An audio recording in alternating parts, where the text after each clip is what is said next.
All right. Welcome, everybody, back to Dubai. Big day. Big day today of quarterfinal matches in Dubai and Doha. But we're starting with Tauson taking on Pegula. Now, Pegula, like pretty much every time she plays, just sneaking through the draw. Just no one's talking about her. All the focus is on other players. All the focus is on players that are not here. No one's talking about Pegula. Pegula just destroyed Jovic. And Jovic has been pretty good, and obviously she's still getting started. But nobody's even mentioning that Jovic and Pegula happened, and then Pegula won easily. So this is going to be fun. I think Pegula has a very good chance of winning this whole title, and we should always be talking about her, and we don't talk about her enough. Because we're talking about Raducanu not being here, Swiatek, Sabalenka missing, all the players that have withdrawn. Pegula's playing. She's playing Tauson. Winner of this match, by the way, will take on the winner of the match tonight, the match after this, with Anisimova Andreeva, which is another banger match. There are three of the four matches are insane. The Ružić Svitolina match is the one that's like the least interesting because Ružić is not very known, but she came in as a lucky loser and had a couple of good wins. We'll talk about her later, but this is going to be interesting. Tauson versus Pegula. Never played before, so first time meeting. And then the next match, I feel like the next match is so important because we've got Andreeva taking on Anisimova, two top 10 players, two players like trying to win their first slam this year, or at least in the next couple of years. That's a big matchup. That's a very important top 10 clash. And then on the men's side of things, we've got Tsitsipas Rublev. We've got Sinner versus Menchik. That's coming up later. And then we've also got Alcaraz versus Hashanov, and also Lehechka Feast. So again, very important matchups there. I think Lehechka Feast is coming on. No, Tsitsipas Rublev is coming on in a couple hours, and then we go from there. But how we doing? Big day of tennis today. And then there's also matches going on in Delray Beach and in Rio. But you wouldn't know it because those tournaments have not been featured. By the way, Rude apparently beat Giron in a pretty long epic over in Delray Beach, so that's fun. And there's all the seeds are losing in Rio apparently. Cerundolo withdrew. He retired, so that's not good. And then his brother's doing well though. Fonseca's still there. So yeah, so it's a pretty hectic time. And Anisimova Andreeva could be a spicy one. Apparently they don't like each other. Yeah, I've heard that too. I've heard that as well. So we are going to see. We are going to see what is going on. But here we go. It's going to be the two ladies in the orange outfits. I'll tell you, it is a real shame that the quarterfinals, obviously the night session's always going to be busier because that's just how tennis is. But I really hope that even if, obviously there's going to be a lot of people at Gauff versus Eala, but hopefully after that, a lot of people stick around and watch Svitolina because even though it's great for the tournament for every Eala match to have a sold-out crowd, it's not really a great look for everybody else. And look, it's not her fault, right? It's not Eala's fault that she's popular, but also it's not the best look for the tournament because what happens if Eala doesn't win? Then is nobody going to be there tomorrow? Like, what's going to happen? So, yeah. Hopefully, the tournament gets, at least for the next match, because the next match is so important. This match is important too, but the next one's so important. Hopefully, some more people show up for the next match. Sometimes holds it for too long. Well, look, it's fine. Everything's fine. But yeah, Anisimova put an end to Andreeva's streak after Dubai and Doha. Dubai and Indian Wells, yeah. Well, we'll talk about that one in the next one. It's going to be fun. It's going to be a lot of fun. I'm excited for Menchik versus Sinner as well. I'm keen to see how that looks because because Menchik is one of the guys that we're all been talking about, right? It's like, hey, maybe he's going to be a threat to Sinner, and he gets a chance to prove that, or at least to try and prove that. He gets an opportunity against Sinner, which is going to be fun. And then there's also Feast in the wings as well, so it's going to be fun. Does Sinner stand a chance against Menchik? Yes. You want Alcaraz to be more fierce, not too much of a sweetheart. Yes. Yes, I do. Please combine the Andreeva match with the Rublev-Steph match. We'll see. All right. But here we go. They're warming up. And we are ready to start this big day. It's going to be a long one. We're going to be here for probably the entire day or night. But, it should be a lot of fun. It should be very interesting. Remember, this is a 1,000 event. This is one of the biggest events in the world. So quarterfinals are super important for this one. How's the crowd? Not too many people there yet, unfortunately. But yeah. But hopefully more people will show up, and then the next match as well. I'm not sure if they've got like a night session ticket and a day session. So like, I don't know if it's just one match, like one ticket. Because if there's one ticket, then more people might show up to the next match in preparation for the Eala match. But yeah.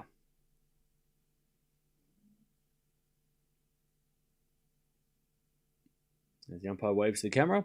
All right. I know this is way too advanced, but would you like to see Eala and Pegula in the finals and Miami rematch? Yeah. Personally, down the bottom half of the draw, I want to see Anisimova versus Pegula as a rematch of what we saw in Australia. But then again, Pegula versus Andreeva is also good. And then up the top half, I mean, look, Gauff Svitolina rematch or Eala versus Svitolina would be really interesting as well.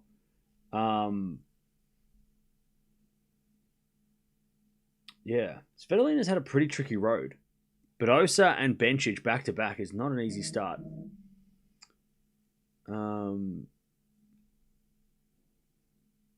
Yeah.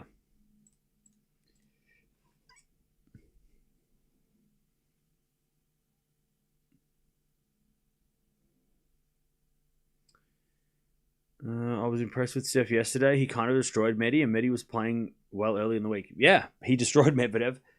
Probably the first time he's ever destroyed Medvedev in his career like that.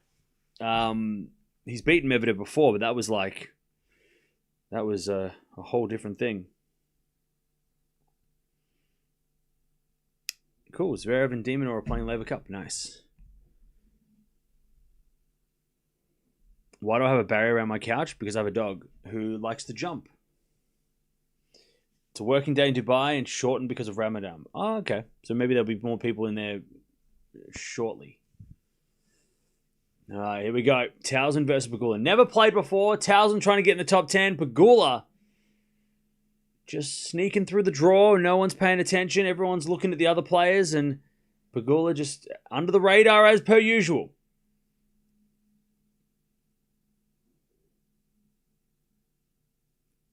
Pegula's going to serve first.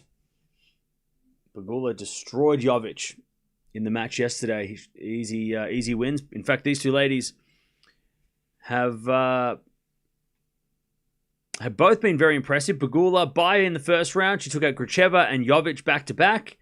And Tauson took out Kenin, Stearns, and Lynette, all in straight sets. So both these ladies come into this quarterfinal without dropping a set. Winner of this play is either Andreeva or Anisimova, who have both only played one match each because of their first match walkovers. So they're both coming in with one match each, which is kind of weird.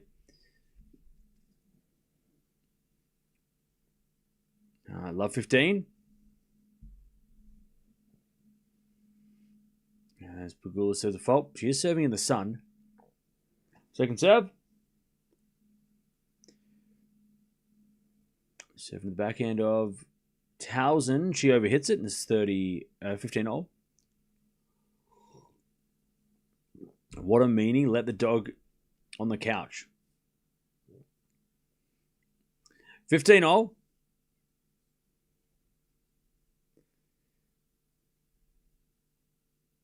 As we default second serve. Okay, so I'll let my dog ruin the couch that the chat paid for. Yeah, that's it. Yeah. I'll also let her eat the tennis cards that I have, and I'll let her play with the tennis balls that I got signed by, Novak Djokovic. Let her play with the ball as well. Let her eat the shoes that I bought. Like, what do you want me? What do you want from me? 15:30. As Pegula serves. Into the forehand of Tauson. Backhand from Pegula. Into the backhand slice. Tauson. Pegula. Backhand winner. 30 all. Looks like Svitolina also retired, so Ružić can cruise to the semis. That sounds like a lie. Are you lying? Gene, is he lying? 30 all. As Pegula serves. An ace. 40-30.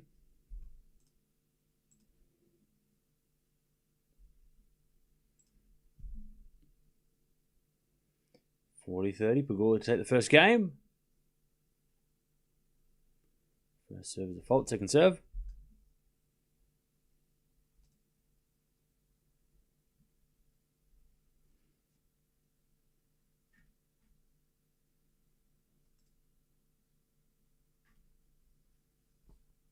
As Tauson with a nice shot, and we get the deuce.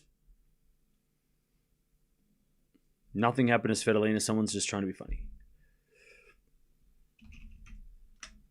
You make me gotta Google it now. God damn it! See, you're making me do work, brother.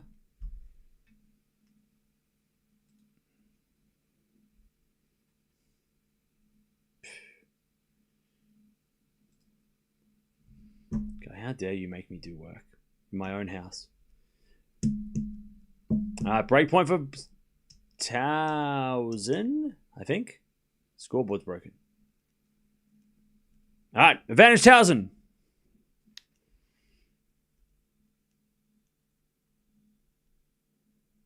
As we serve, into the forehand of Tauson. Return goes to the backhand of Pegula. And Pegula hits a winner. Back to deuce.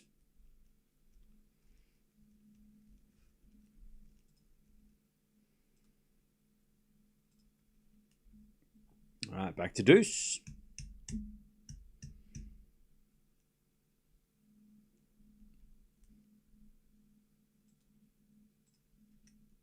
And we default second serve.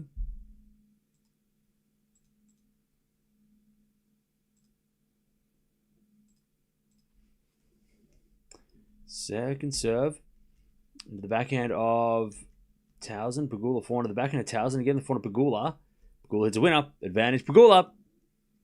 Pegula got a good chance of winning this thing. Oh, yeah. Like, nobody's talking... Like, we're all talking about... And for good reason, Eala's run. But Pegula can beat Anisimova. She can beat Coco. Like, Pegula could win this whole thing. Is she the favorite? Because Gauff's not playing well. Anisimova and Andreeva are going to take each other out in the next match. But, like, Pegula wins this. Is she the favorite now that Raducanu is gone?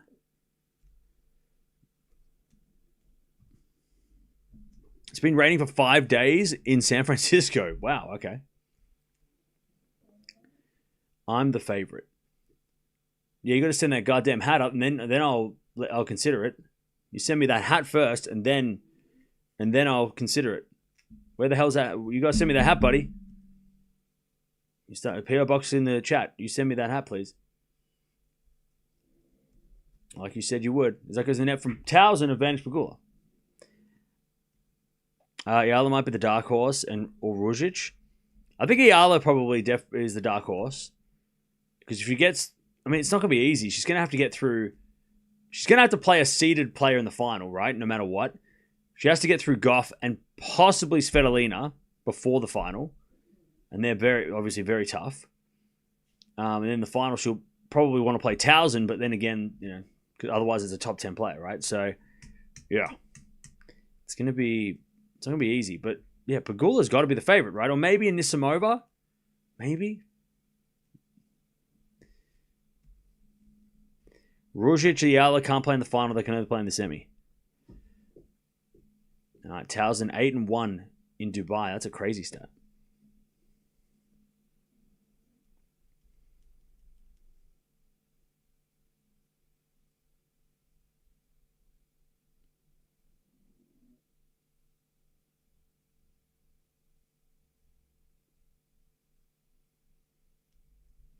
One love Pegula.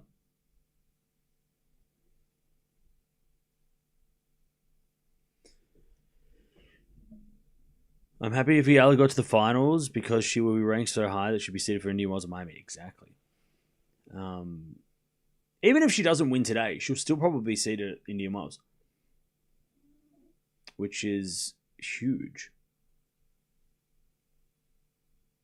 Means that she doesn't have to play first round. It means that she... Well, I'll tell you this. It's a good and bad thing being a low seed. If she's a low-seeded player, she could have to take on a top, or she's going to have to. Okay, so the way the draw works, as Pegula goes to love 30, the way the draw works is that if you're seeded between 25 and 32, you will be placed in the draw to face a top 8 player in the third round, right? So that is how it works. So if you're unseeded, you have to play one extra match, but you could also avoid playing top 10 players until maybe the 4th round if you get in the right section. So being unseeded is, you got to play more tennis, but being seeded in like between 25 and 32 also could be a bad thing. So we got to think of it in both ways. For example, if Eala is the 32nd seed, Ons Jabeur was the 32nd seed last year, and in the third round, she would have had to take on Swiatek. 15-40, by the way. It was she actually lost in the first match to Yastremska, but she would have had to play Swiatek had she have won her second round. Whereas if you're unseeded, you could avoid a top 10 player until the 4th round. But you have to play an extra match. And you have to play a seeded player in the second round no matter what happens. So it's weird. It'll just depend on, like, if she does get into a seed, that's great.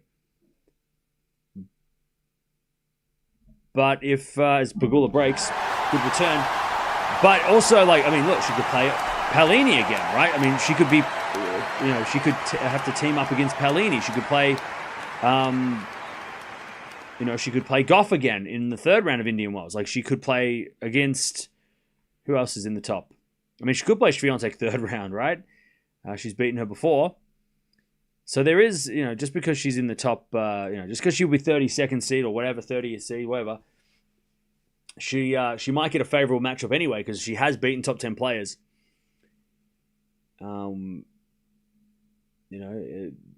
Especially this week, It would be cool to get a Paolini Indian Wells rematch third round. That would actually be kind of fire, I think. That would be my preference. Paolini versus Eala third round Indian Wells would be epic. Get that rematch. 15 love.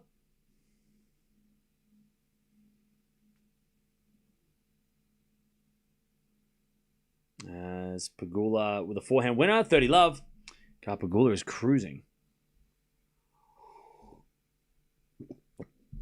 What if you get the 35th, if you're number 35 and there's a lot of withdrawals? Will you still be seated? Yes. Yes, as long as those withdrawals come out before the draw. Or at least as long as those withdrawals happen before the draw comes out and they start playing. So if the withdrawals happen after the draw started, then you're not going to get you're not going to get seeded from an unseeded position. But if 5 or 6 players pull out before the draw's made, then yes, you will be seeded. You'll take, you'll be up the rankings a bit. As Tauson hits a winner, it's 30-15. But it has to be before the draw. There is like a way that like if the draw does come out and somebody pulls out before the tournament starts, so before the first match of the main draw is played, they do sometimes regenerate the seeds. Not regenerate, but they'll elevate someone into 33rd seed and take over a spot. They do that sometimes, but I mean, if there is any late withdrawals and you're already unseeded and you're on the draw, you're not going to get promoted. They'll just replace the seed with a lucky loser instead, right? So, yes, if there's enough withdrawals before the draw, basically. So, if Eala's number 35, for example, and 4 players pull out before the draw comes out, which could happen because there's a lot of players that are not 100%, then she will be promoted into a seed. But if there's players that pull out after the draw comes out, she'll still have to play a first round. But she's in the prime position because next week there are players below her that could overtake her, but they've got to win. Where she doesn't have to worry about, like, she is in the 32nd seed spot. So it doesn't really, like, somebody needs to take her spot because it's hers right now. So there's more pressure on players next week that have to do well in Austin and Mexico. There's a bit of forehand to forehand rally now. Backhand from Pegula's a winner, and it's 3-love. Pegula. Hey, C, thank you for the 12 months, a year. Appreciate that.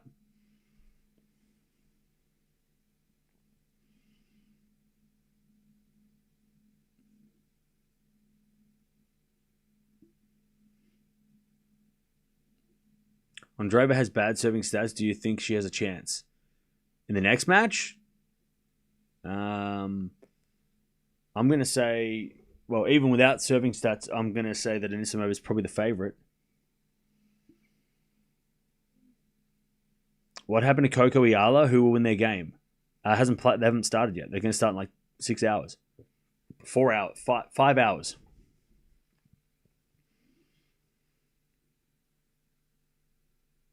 Pegula's got a bad history in the semis and matches. I mean, at Grand Slams when she plays Sabalenka, but I think if she plays Anisimova in the semis, she'll be the favorite, Pegula, because she just beat Anisimova in Australia, and she beat her pretty convincingly. Like, Anisimova hated playing Pegula. She did not like that match at all. Anisimova, she was playing shocking, and she just didn't like.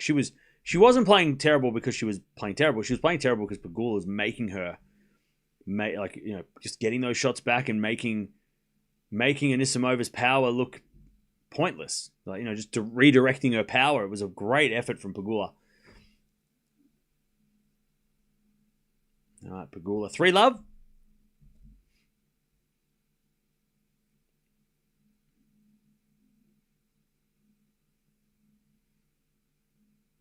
Why do you think Pegula and Gauff stopped playing doubles together? Because I think Gauff wanted to focus on singles. I think that was like she wanted to focus on singles more. I think Pegula probably. I mean, she plays a little bit of doubles still, but not really. If Coco played today in more faults, for sure, Eala take the match. Yes, but. And we'll talk about this more later because I've done a lot of research into it.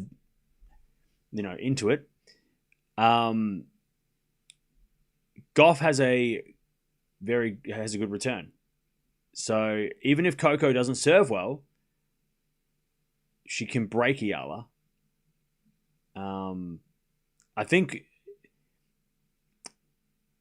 if Coco's serve's not working, you also probably need her ground strokes to not work, or at least her forehand to be broken down, because if Gauff starts making return winners or hits good returns against Eala's serve, even though Eala's serve's been really good this week, right, in comparison, I've done the research on that as well, and it's true, she is serving much better this week than she has for this rest of this year.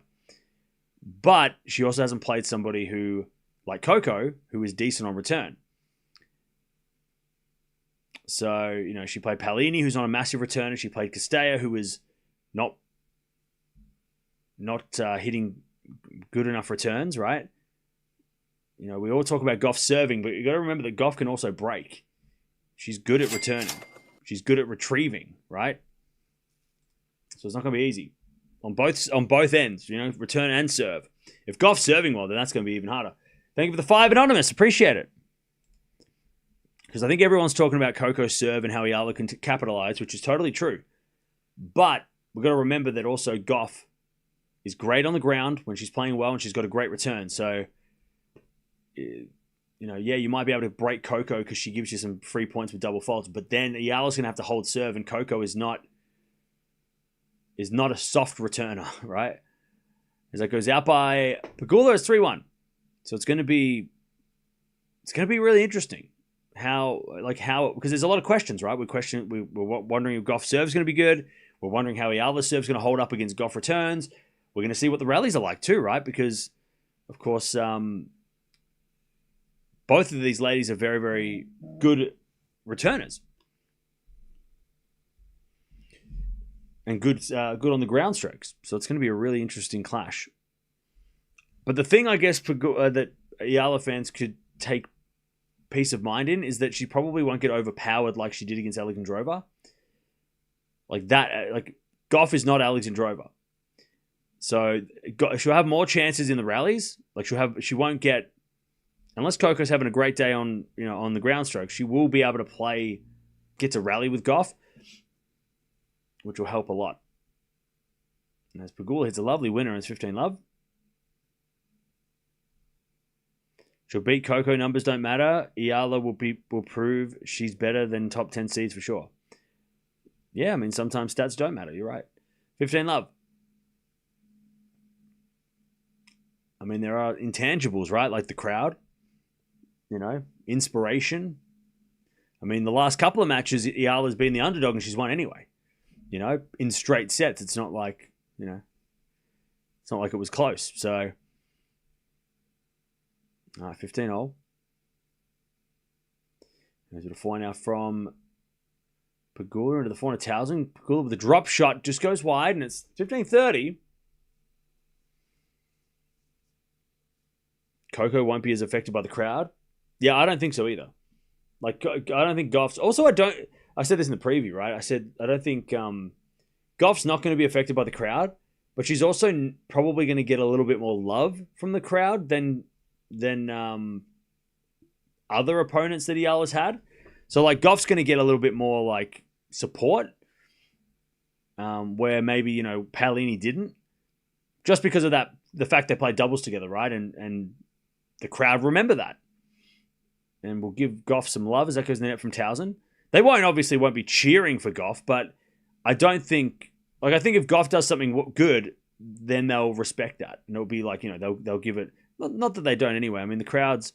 People talk about how the crowds cheer double faults, but they also do applaud the opponent's good shots too. Like, they're not just, like, dead quiet every time that someone hits a good shot. But with Coco, I think it's going to be... Coco doesn't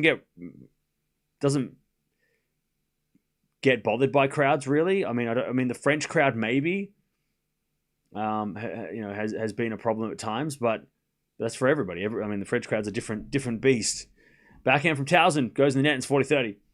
But I reckon the crowd's going to respect Coco, and you know, and they were watching her yesterday, and they were they were like rooting for her yesterday to play Eala. So.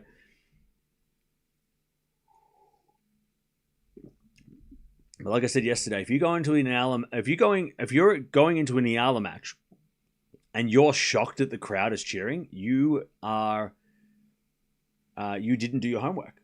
Like, you didn't do your homework. You need to go to if you ever play Eala, any player plays Eala, you have to go in there thinking, I'm playing someone in their backyard. I'm playing someone in their house. And they're gonna cheer my errors. And they're not gonna give me any love if I hit a great shot. So, like, crowd support on my side, 0. And you've got to go in there and cheer for yourself. And if you go in there and you're shocked that happens, then that's your fault. Like you have not done your homework at this stage, right? Maybe 6 months ago you can give people benefit of the doubt, but now that we've had a year of Eala and we've seen so many players go into situations where they thought that the crowd was going to be neutral, and all of a sudden there's 99% Filipino. You should not be surprised at that. And if you let that affect you, that's your fault. Like, I don't care if they cheer double faults or what. You, as a tennis player, should know. You should be thinking, I'm going to Manila today. Like, every time. Every time. I don't hear any complaining about the French crowd. It's all about the other crowd. Oh, no. There's a lot of French. Because we haven't played in France yet. The French crowd are another level of people. Like, they're notorious for hostile environment, and there's been some really bad behavior from some of the crowds in France. So yeah, the only reason we're not talking about the French crowd is because we're not in France right now. But don't worry. I mean, the French crowd. I mean, the French crowd make. I mean, again, I don't think cheering double faults when you're playing someone. I mean, if you're playing Davis Cup, it's exactly the same. You go play in South America and you double fault, they're going to cheer. Like, it should be it shouldn't be a surprise to any of us that the crowds are pro Eala, or at least the crowd who's going for Eala is going to go for Eala. And every player who plays her should know that by now. Love 15.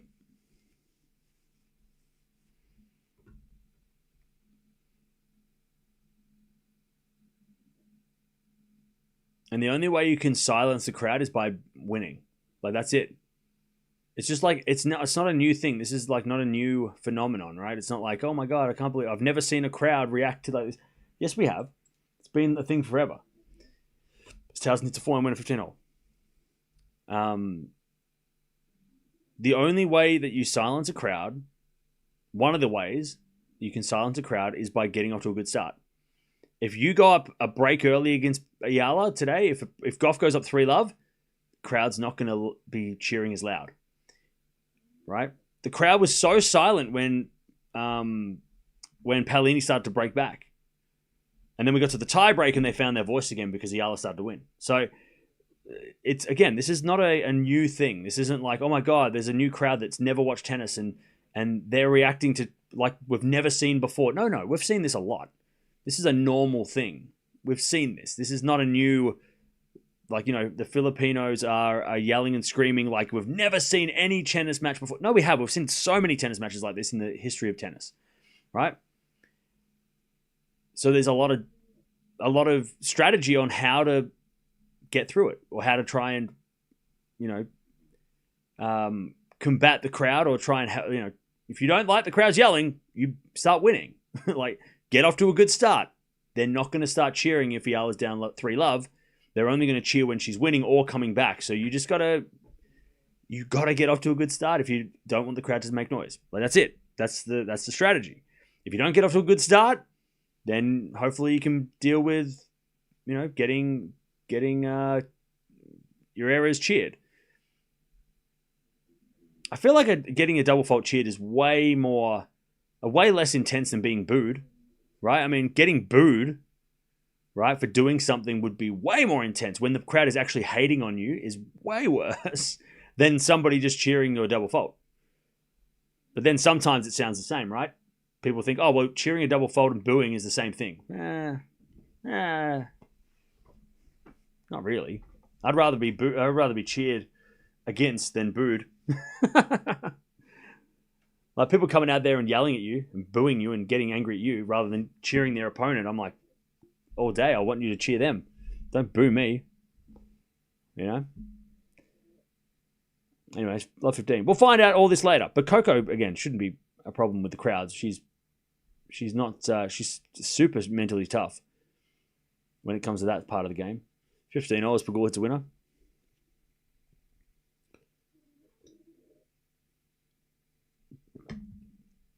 Yeah, Roland Garros, France, and worse in cheering, they boo. Well, that's it. I mean, if you go up to the umpire and ask the crowd to be quiet, they start booing you. And then they start like cheering even louder when you hit a fault. Like, not a double fault, just one fault. Like the crowd, I mean, ask Medvedev. He knows better than anybody about French crowds. Like that atmosphere is way crazier than the atmosphere that Eala brings with her fans, right? Tennis is dying, Cam. Where does enjoy the tennis overtake one player fan base? Tennis is dying, is it? Oh, nobody told me. I better switch sports. What's a sport that's actually thriving? I better change the channel name. I don't want to go down with this ship if it's dying. I better watch what's a sport that's thriving? I better get on what's a sport that's not dying, that's actually like trending right now? Pickleball. Shit, I better get on the pickleball. We'll change the channel name. Pickleball.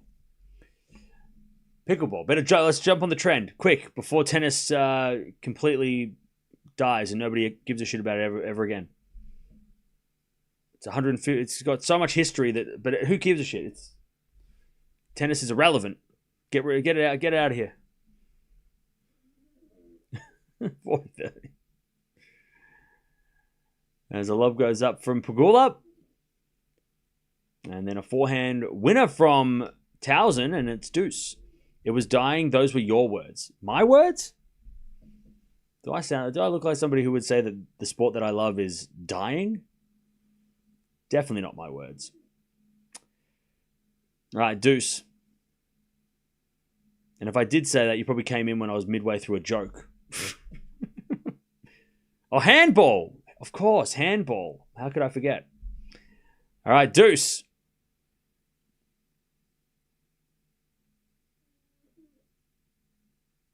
As we just serve into the backhand of Tauson. And Tauson overhits it. And it's advantage Pegula.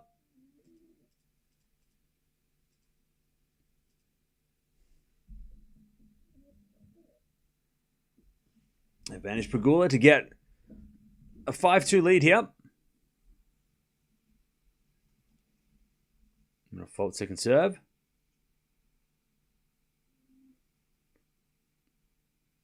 Second serve. As that goes the net by Pegula, and we're back to deuce. Semi's Gauff versus Pegula for me. They can't play a semi because they're on opposite sides of the draw. All right, deuce.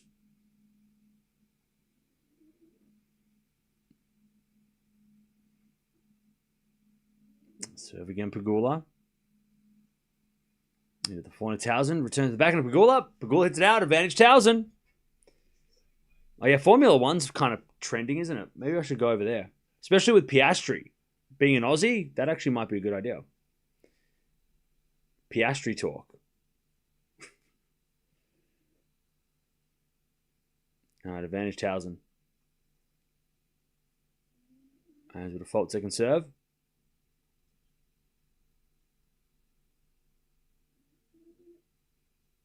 Serving to the backhand of Tauson. Backhand out from Pegula. Into the forehand of Tauson. As Pegula forehand. Again, the forehand of Tauson. Pegula in trouble with a slice. Tauson with the forehand again. Pegula guesses right with the backhand. But she gets it back. Slice Tauson down the line. And Pegula forehand down the line. Beautiful shot. Great hustle, Pegula. Back to deuce. Back to deuce. Great hustle by Pegula. Deuce.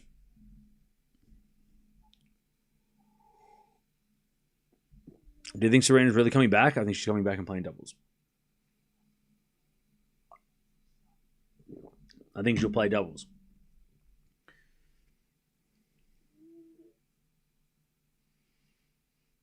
All right, serve is a fault. Second serve.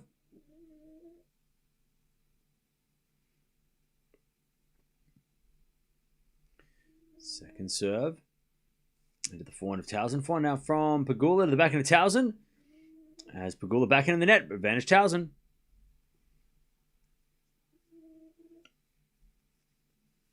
Tennis just needs better crowds. That's it. It definitely lost some support and viewers over the years. I mean, maybe if you're judging it on the stadium attendance, but I mean, if you're judging it on stadium attendance in the middle of a Thursday in Dubai, I don't know if that's an accurate, because the Grand Slams are doing just fine, right? And I don't know if viewership on TV is down or up because they don't really give out numbers when it's not doing well. As Tauson shanks the return long as deuce. I mean, look, only from a personal point of view for me is the reason. Well, women's tennis is fine, right? It's interesting. There's a lot of players involved. There's some really interesting young players coming through as well. And on the men's side of things, it's Sinner and Alcaraz, and it's a little predictable. And I think with a couple more players that have a legit shot at winning a Grand Slam, I think that'll bring back more interest to men's tennis, a little bit more interest. As that goes in the net by Tauson, advantage Pegula. Because the best thing about the women's game is that there's at least 10 players could win any Grand Slam at any time, right? It's not super random where we don't get the same players, competing in the semis and the final, but it's also not predictable where it's the same person or the same two people winning everything. It's not like we go, oh, well, Swiatek versus Sabalenka is going to be the final again because that's the final because they're just too good.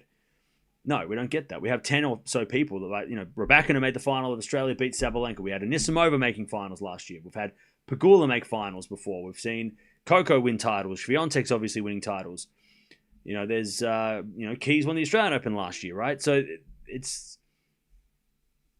that's what the men's game kind of needs. It needs a little bit more variety rather than just being Sinner Alcaraz. Now, the way you get that is if you tell Sinner and Alcaraz to go on vacation for 5 years. I'm just kidding. Well, you got to make it. Everyone's got to get better, right? I mean, they've set the bar. You've got to reach it. They're not going to get worse, and they're not going to leave. So you've got to get better. And there's young. We talked about this at length yesterday.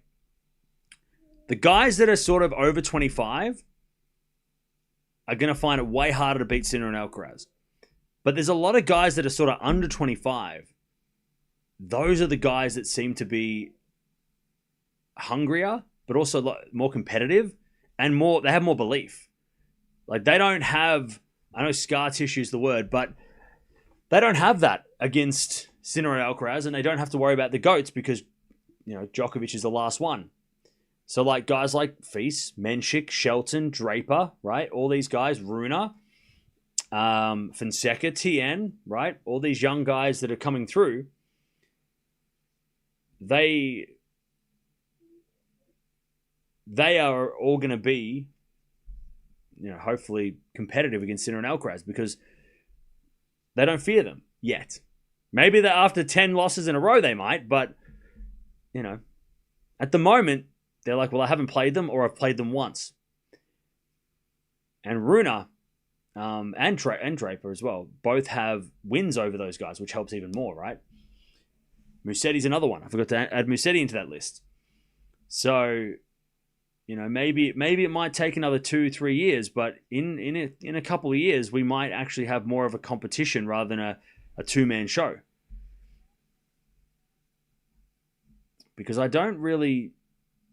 I feel like the younger guys, and I would love to see any sort of stats about how guys under 25 perform against Sinner and Alcaraz compared to guys over 25. And you take Djokovic out of it because Djokovic is going to skew it in favor of the 25 and overs.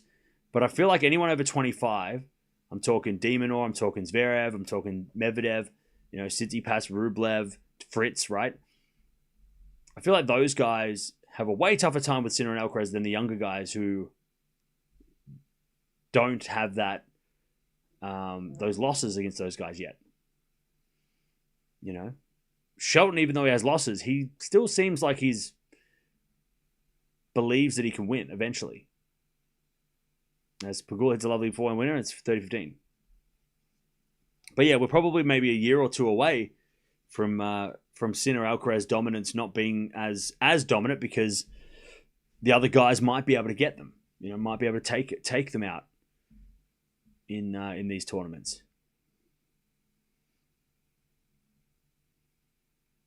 Or Sinner and Alcaraz just keep getting better and nobody catches them. That's the alternative. And then for the next decade, we just talk about Sinner and Alcaraz and everybody else gets lost in in the excitement, like so many players before, right? How many players were lost to the generation of the 2010s, right? How many players do we not talk about because, or we talk about because they made a final of a slam one time? Well, I remember that person made a final once. Cool. You know, maybe, and I hope we're not like that again, because that's not fun. It's fun to watch dominance, but it's also not fun to watch like predictable. It's more fun to, I mean, I remember the amount of times we've watched on this channel, as Tauson holds 5-3, the amount of times we've watched Djokovic, Federer, and Nadal matches, where we've gone into those matches, even against guys in the top 10, and just gone straight sets Djokovic, and then maybe Zverev won a set against Djokovic once, and we like got excited, but he won anyway, so it didn't really matter, right? It's like 20. Remember 2022 Djokovic when was it 22 or 21? Either way, 21 Djokovic. He'd lose the first set, and we'd all get excited thinking, oh, we have a match. And then he'd just like steamroll. And we're like, oh, no, he just lost the first set on purpose. Like that was, we've just come from like 15 years of that. So I'm hoping that over the next 12 months or 24 months, some of the guys, and maybe it starts today. Maybe it starts with Menchik today against Sinner. And we go, okay, he might not win today, but if he gets if he pushes him and gets a tiebreak set or something, we can go, oh, okay, Menchik's got some skill. We've got Feast in this tournament still. There are still players, those players that we mentioned. That's why everyone wants Rune and Draper to come back healthy, because they are legitimate threats to Sinner and Alcaraz, right? And when they're there, it makes things a lot more interesting. All right, 30 love.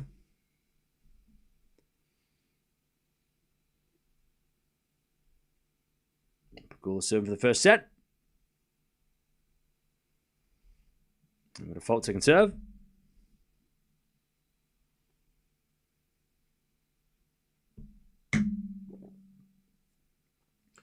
Serve to the forehand of Tauson. Tauson hits it out. 40 love.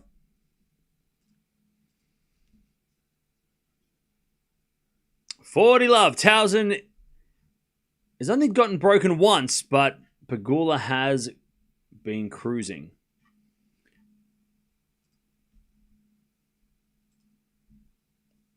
And she has survived on her serve as well. Great serve down the tee. Return goes out by Tauson. First set, Pegula. 6-3. Nice start. Rune threat to Synchraz. Come on, Cam. Your name is Dracula. I can't take you seriously.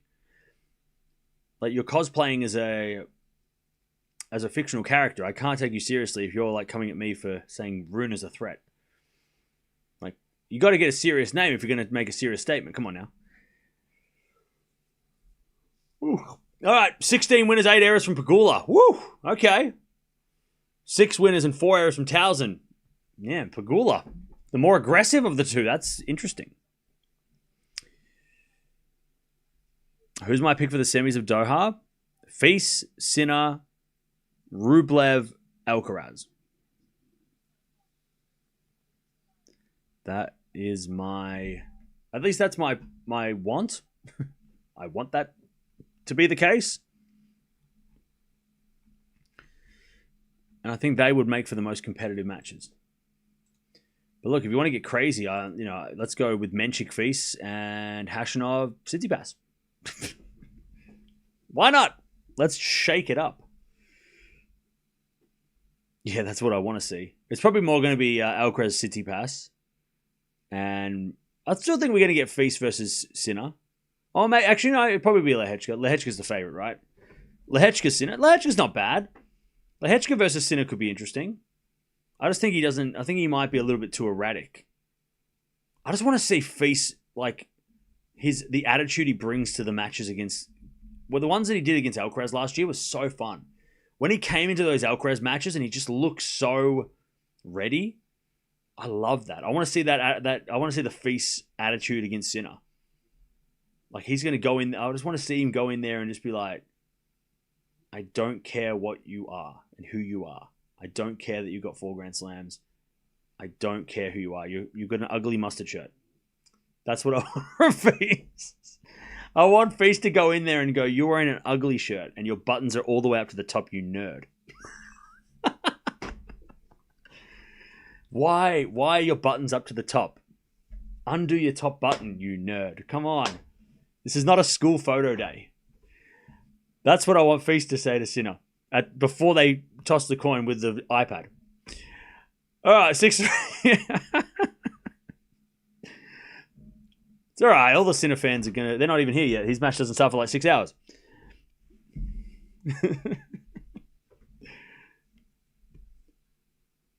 By the way, somebody said that yesterday about the buttons. Wasn't me. I didn't make that up. That's a thing that somebody else said that. All right. It was funny though. All right, love 15. Yeah, Goran coaching Feast is awesome too. Like Feast is making all the right moves. He is doing all the right things. If he stays healthy, that's the key. But I just love that. Like Feast is he's giving himself the best chance to go after these guys. Like getting Goran, getting healthy. He's saying the right things. I mean, just like, man, he's just, I don't know. Like Feast is just ticking so many boxes. He's doing everything he can to, and look, I'm sure he respects these people, but he doesn't idolize them. And I'm like, I love that too. He doesn't fear them. He doesn't see them as better. He sees them as the same generation. Like, you guys are just my colleagues. Like, I love that. But he's got such a good attitude for it too. And he's not afraid of a fight, which I think is great too, because there's, just I don't know. I just feel like he's just doing a lot of good things right now, Feast. He's ticking all the boxes. If he stays healthy, that's the key, right? Because we all know that he's had those issues in the past. But man, it's awesome, man. Like, I'm so excited for what he could become. And with the Goran thing this week was like that's a big move. That's a big boy move. Getting Goran is a big move. All right, Pegula in there, 40-30. I love that Feast said straight up he didn't watch the Australian Open final. Yeah. He's like, I heard Carlos won. I love it, man. I think he's doing the right things, man.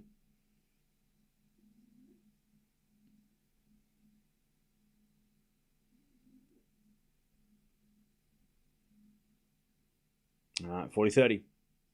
Double fault Tauson, back to deuce. Goran and Feast is a boss move. Yeah. Yeah. I didn't even think. Like, we were all talking about, like, oh, well, Goran better go with someone with a serve, right? And then he's like, then Feast is like, you know what? We got to get Goran. Like, that's, let's get Goran. He coached Novak Djokovic. That's where I'm like, yes. Like, Feast is like, okay, well, I want to beat Alcaraz and Sinner, or at least I need to probably beat them. Let's get a guy who has coached the greatest player of all time, who's beaten everybody. That's a pretty good move. That's pretty smart. That's a pretty smart guy right there, who knows what, I'm going to get someone who knows what it takes to not only win a Grand Slam himself, but also to coach someone to winning Grand Slams and beating other players that are very, very good. I mean, that is what the value of Goran is, right? And that's why when we saw Goran go to other players, we're like, well, they're not utilizing him well enough. Yeah. So I'm excited to see how it works. And I don't think Feast is going to be... I don't know what his ego is. I don't know if he's got an ego that, like, he's going to... If he gets criticized, he's going to... I don't know. I just feel like he's not... He's definitely got confidence and, he's definitely got some bravado about him. But I don't think he's got an ego that if the coach says something, he's going to be like, shut up, I don't need your advice. Like, I feel like he is a student. And the way that he was talking about getting Goran on, like when he was talking the other day, I was like, yeah, he's talking about how, like, he's ready to learn. I'm like, that's good attitude. He's got a good attitude around it.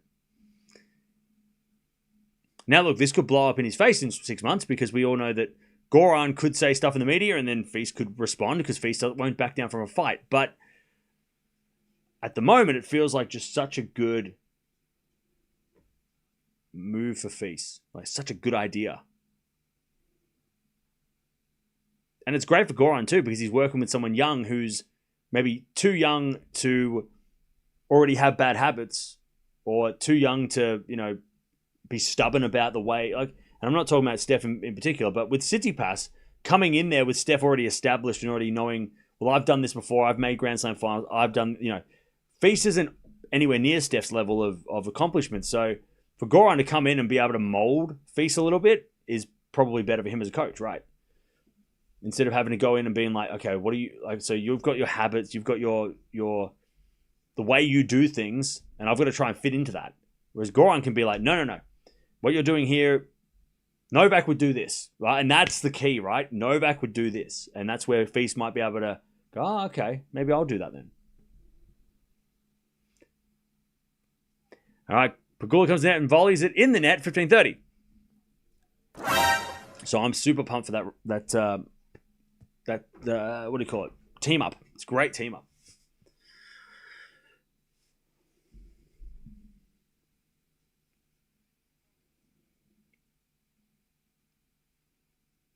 $15-30. As a return goes in from Tauson to the slice of Pegula. Tauson, gets break points. Pegula's slice went long. 15-40.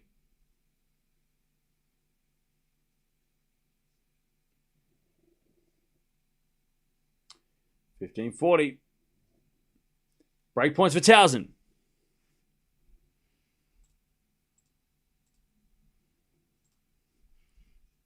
She serves a big serve. All right, saves one, 30-40.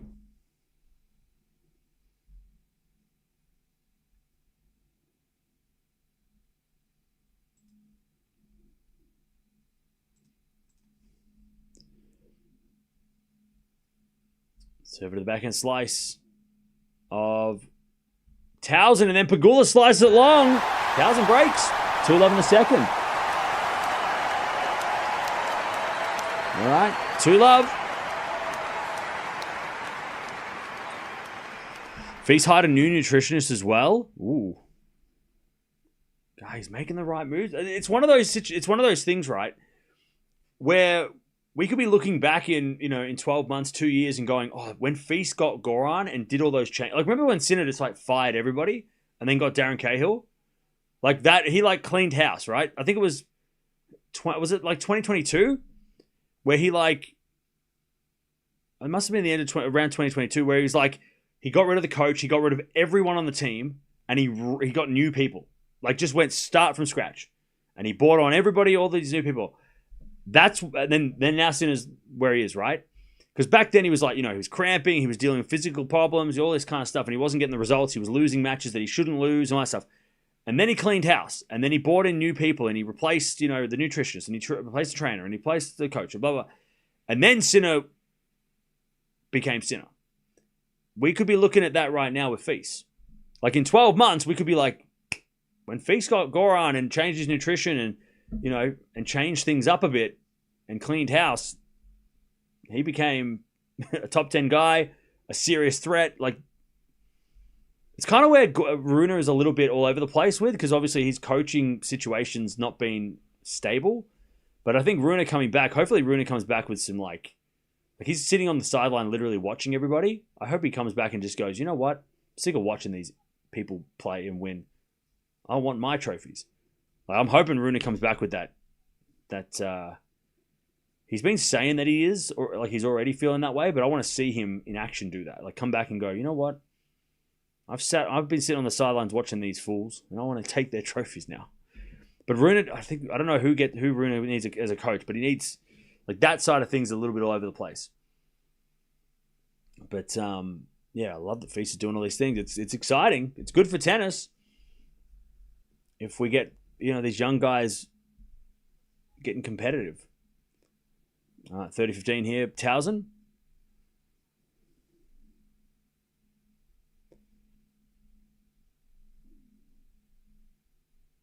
He's out wide from Tauson, 40-15. 40-15.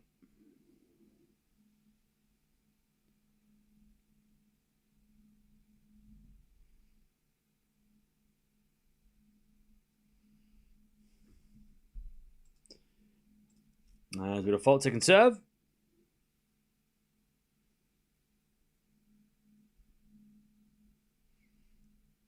Second serve. Into the forehand of Pegula. Return goes short. And Tauson puts it away. 3-love Tauson in the second. Fee should be careful after swearing out loud yesterday.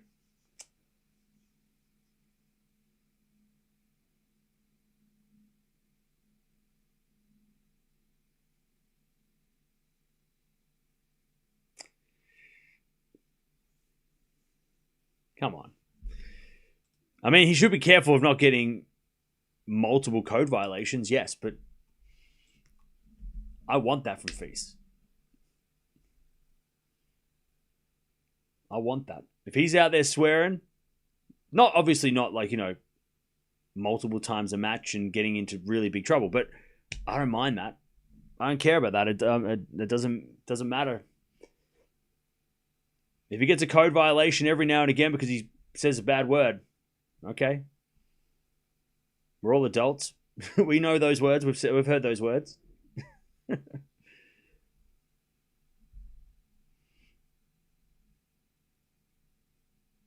It was after the match anyway. Oh, was it? Oh well. So it didn't even matter. What, did he swear in the press conference? Or did he swear in the interview or something by accident? Swearing out loud yesterday? You mean did he say something in the interview or something? Or did he swear after the match? Like when he won the match, he said something. I need to hear this. I need to know this.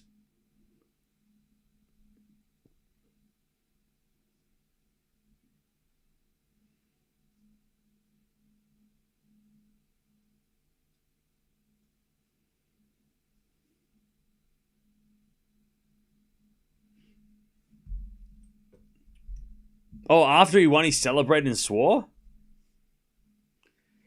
I am okay with that. In fact, I love that. I love that. That shows so much. That shows passion. I love it. I got to hear it now.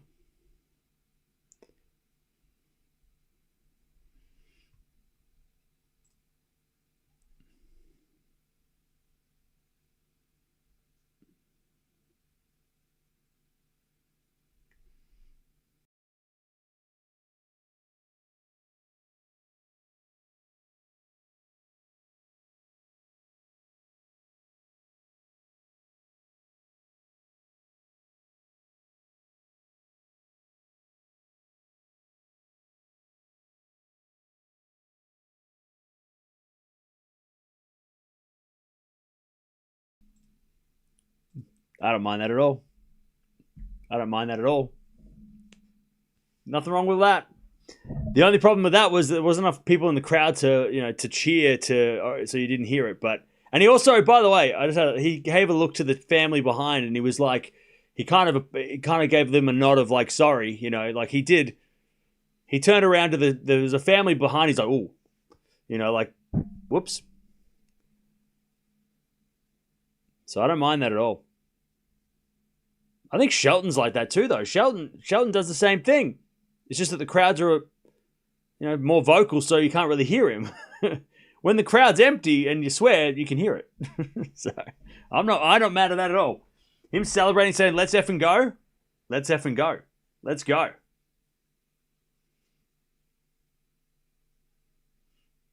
All right, Pegula on the board, 3-1.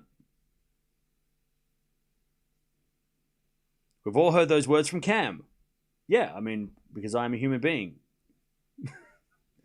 Most human beings have sworn in their life. Most adults.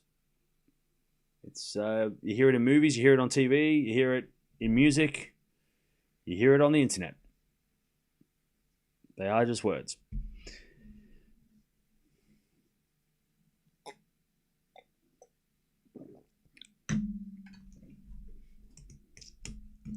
I know people are not going to like what he said, but those people are soft. Nah, it's not even about. I get it. It's not about being soft or whatever. I don't care. Like, it's not about that. Like I get, like it's the same It's probably a similar people that also think that, Eala fans are disrespectful. Like, I get that. I understand. But I think in tennis there's a lot of weird, like, outdated, like, it's meant to be a gentleman's sport or whatever.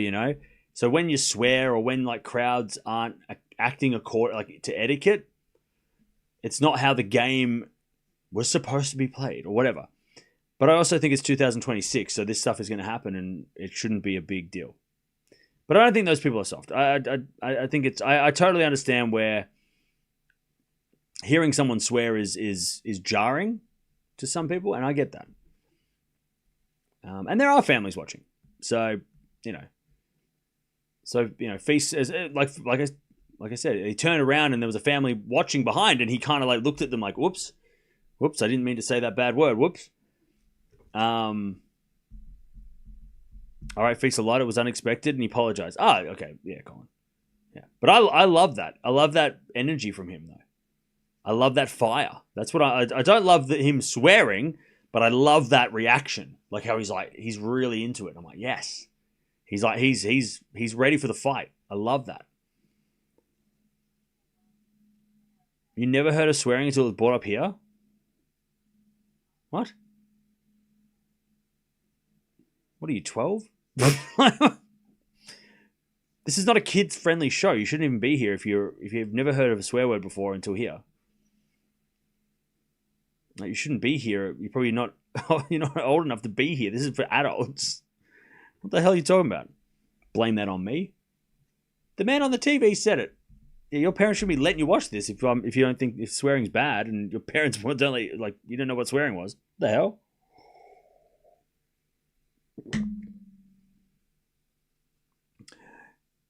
Yeah, Alan, look, I feel like with swearing, there are two versions. At least for me. There's swearing at someone, and then there's just swearing is part of your vocabulary, right?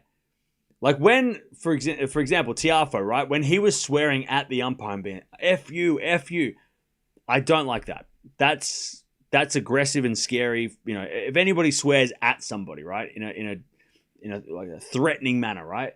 But when somebody's celebrating and saying and dropping a swear word, I have nothing wrong with that. Or if they're yelling at themselves. If they're like, I played like shit, I'd be like, okay, nothing wrong with that. But if they were saying like, the umpiring is shit, I don't like that. So like, but then people are just like, no swear words, right? Like if it's in a threatening way, I'm not a fan of that. But I don't mind if it's to pump yourself up or you're just yelling at yourself and you're getting angry at yourself.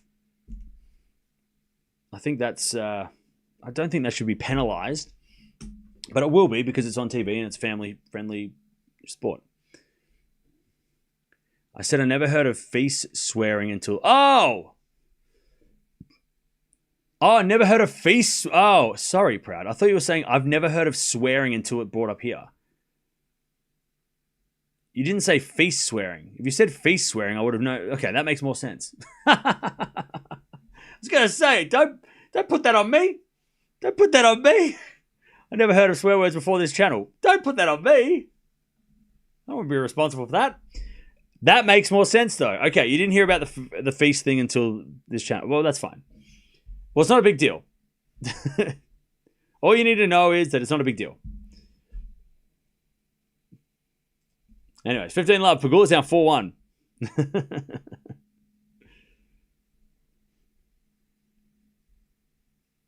All right, there's a bit of backhand from Pegula. That goes out by Tauson. 30 love. Anyways, we're going to watch Feast. Hopefully watch Feast tomorrow versus Sinner. Unfortunately, we can't fit him in our schedule today, but we'll definitely tune in tomorrow to watch him play against Sinner if he does win and Sinner wins. Even if it's Menchik Feast, we'll watch that anyway. 30 love.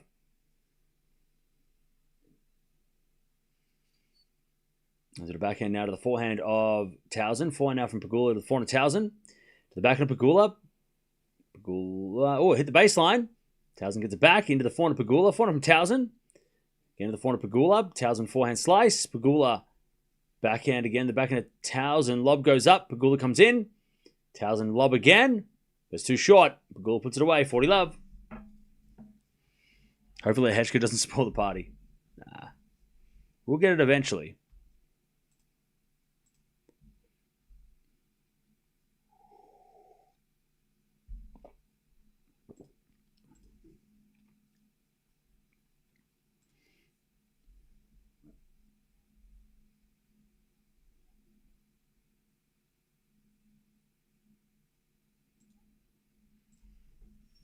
All right.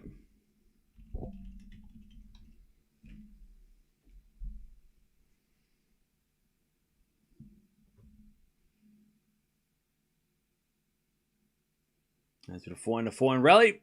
Slice into the backhand of Pegula. Oh, Pegula hit the tape, went wide. 40-15.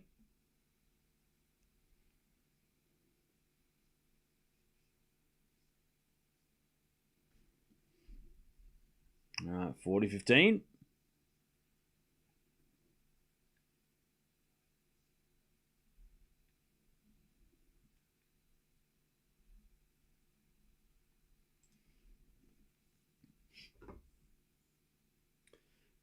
As Pegula serves again.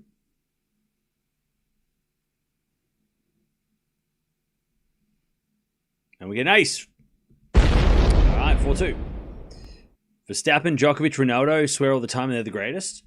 I mean, look, I've been watching a lot of NBA stuff in the last couple of days because I want to try and get back into it a little bit and try and learn some of the players. And I feel like NBA do such. I mean, American sports are like cinema, and I think tennis could learn a thing or two about it. But yeah, I'm hearing swearing all the time. People are swearing at each other. Like Kobe Bryant was calling people the B word, like just like calling them calling them calling the B word all the time. He's like, yeah, you want to go? You want like, and they're just like they're always like at each other in NBA, and I love it. I'm like, that's so cool. Not that I want that in tennis all the time because that'd get annoying, but I don't know. I just feel like it's I don't know. I just kind of love the intensity that NBA is. And tennis loses that because we're a little bit. I think we get a little bit too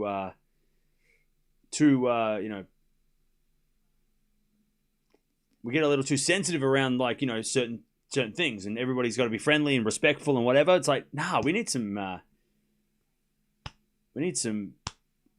grit. You play 2K? I don't anymore. I used to play. I heard 2K kind of went downhill, so I haven't played it for a while. But I used to play 2K all the time. Back in 2K and FIFA all the time. All the time. It was a lot.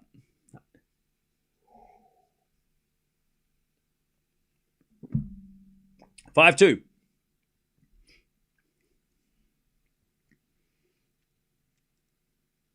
Day 48 of the season. Oh, what's the 48 for? It's 49. 49 days of streaming in a row.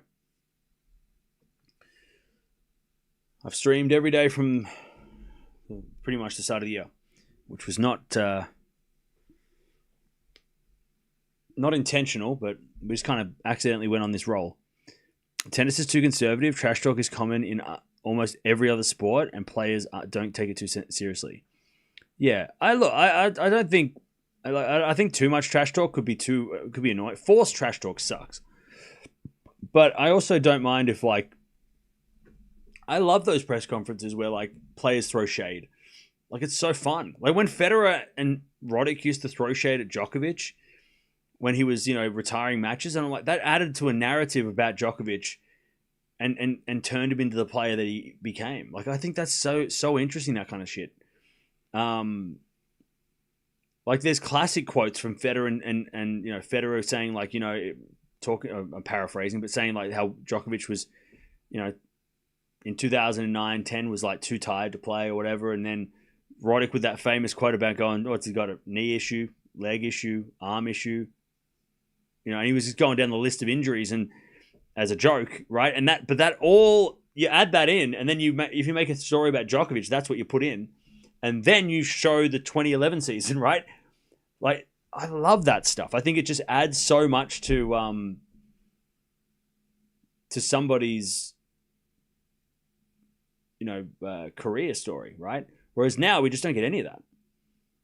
Like, I mean, we've been going on about it, but Feast talking about not watching the Australian Open final was the most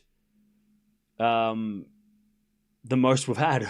Like, and look, all the players say the right things where they go, yeah, I'm going to give it my all, and I'm going to take these guys down and blah, blah, blah. Yeah, but everybody says that all the time. It's not like a new thing, it's not.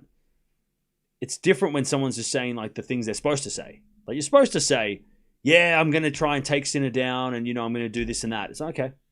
But like when they come in and they say something that's a little bit, that's not meant to be part of the script, right? I mean, that's what's fun. Somebody says something a little bit out of the box. Like, I want somebody to say like that Alcaraz sucks. Like, that would be funny. I'd be like, totally untrue. It'd be wildly untrue, but it would be hilarious to see somebody in the press conference being like, he's not that good. Like, that would be like, what? What did you just say about Alcaraz? He's not good. Like, that's the shit that I think is so good, so fun.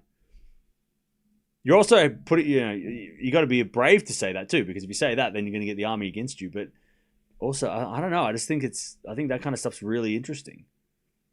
Like, that kind of like back and forth. We had it with Kyrgios, right? Kyrgios brought it in for a while. People hated it. People loved it, whatever. Him and Rude had that back and forth, which I think was just such a fun little time. Tsitsipas and Kyrgios. I mean, Kyrgios was real. I mean, even Medvedev, Tsitsipas, we talk about that a lot, right? Zverev, with Medvedev.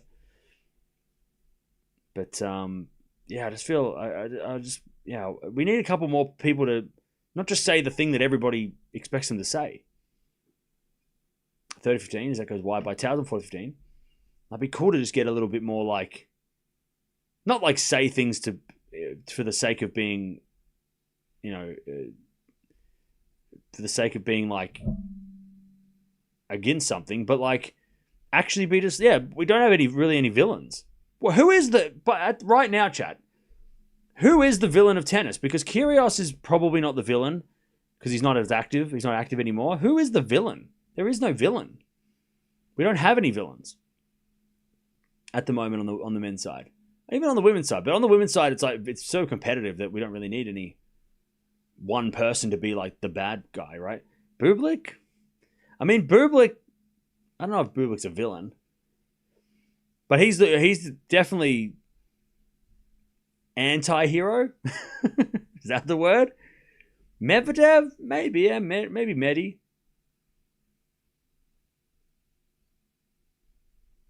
Sinkaraz is the villain? Nah, Sinkaraz is not the villain. It's like saying Superman's a villain. Well, you could probably make an argument for that. Anyways, deuce. But no, Sinkaraz, they're not villain. They're both Mr. Perfect. Like, they're not villains at all. All right, deuce. Yeah, Mute definitely has that kind of energy for sure. Now, as we get a return winner by Tauson, advantage Tauson. The problem with Mute, though, is that he can't beat Sinner and Alcaraz. So it's like he gets to that match and he might be able to push, but he needs to get. We need him to take one of them down, and then it becomes really interesting.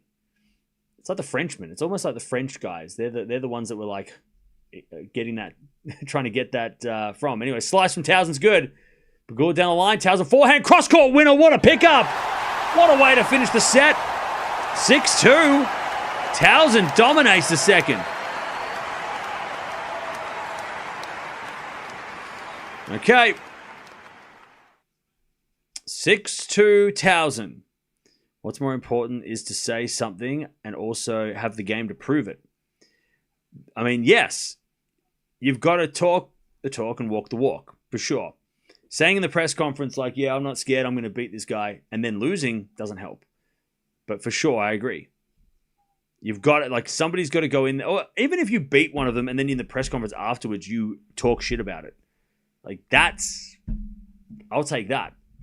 If you beat Alcaraz or Sinner and then you go to the press conference and go, yeah, I'm not really that, he's not that good. That shit gets quoted.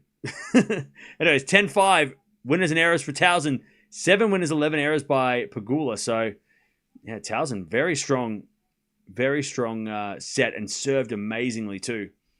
93% of first serve points won. So much better from Tauson in the second. And we're going 3.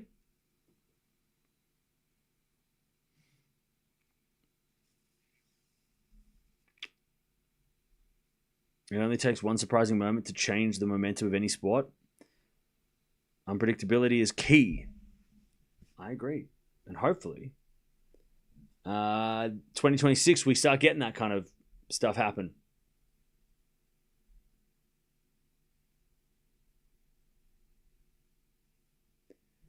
I'd say that was a great highlight from Tauson. Huge forehand winner.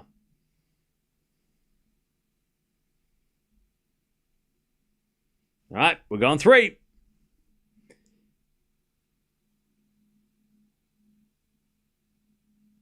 And Tauson's going to serve first in the third.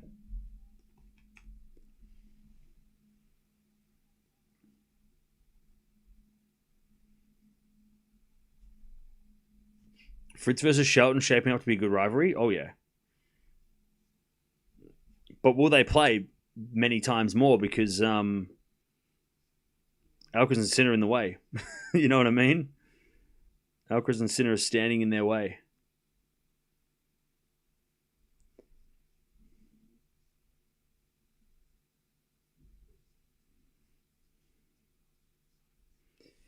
All right.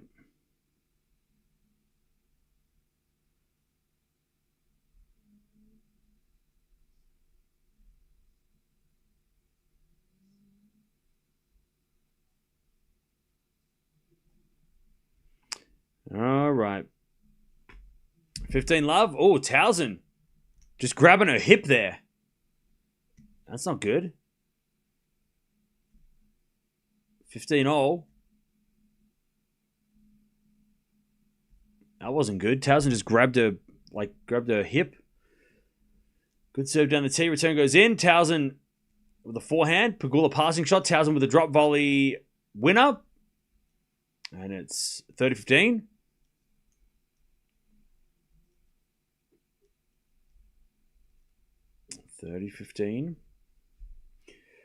Also, there was only one broadcast tennis people can love by watching sport.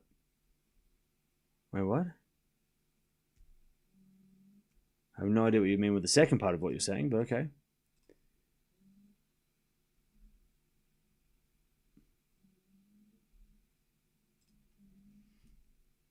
All right, serve again.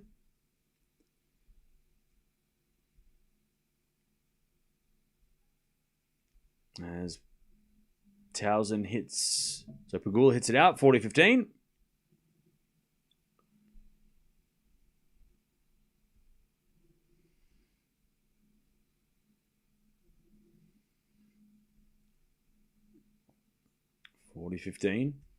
As the return goes in the back end of Tauson, slice from Pegula, goes in the net. And it's 1-love Tauson in the third.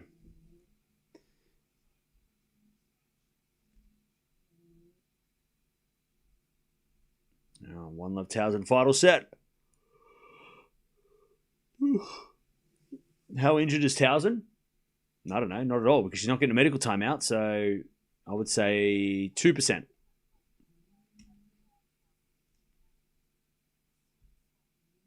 All right, back to Pegula.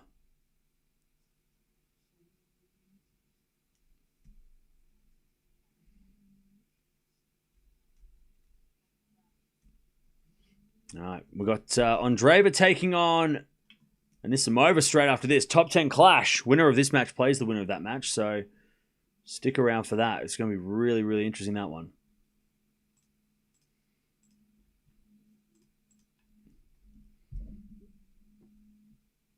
All right, there's Pegula with an ace. 15 love.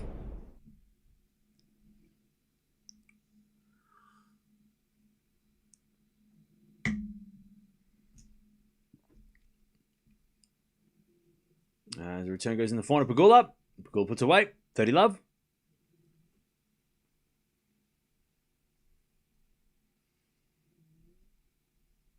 $30 love.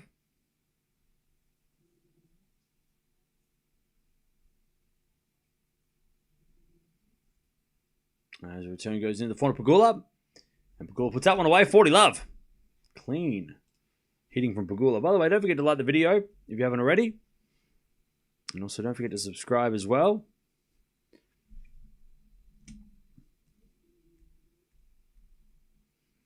$40 love.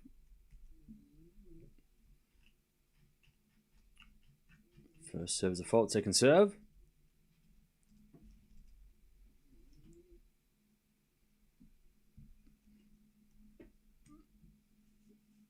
As Pegula hits a forehand wide, and it's 40-15.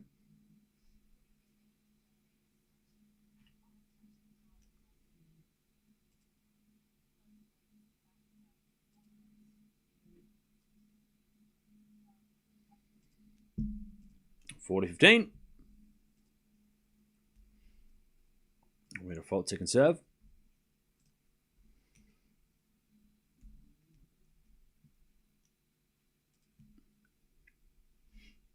Second serve into the corner, Tauson. Backing out from Pegula in the net. Great return, Tauson. 40-30.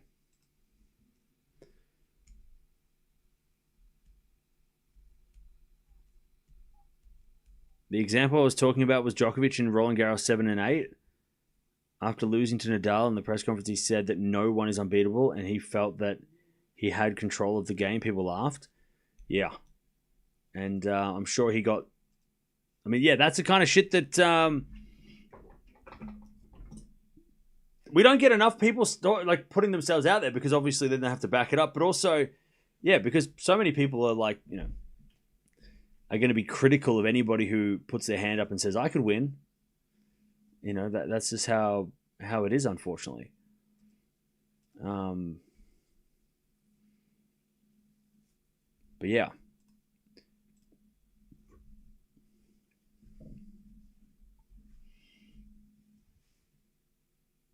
All right, first serve is a fault, second serve.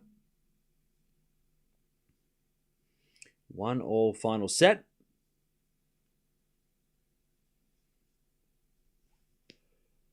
Ooh, double fault.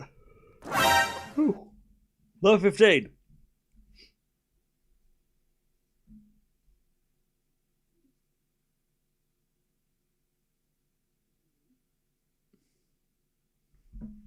Love 15. I'm going to fault second serve.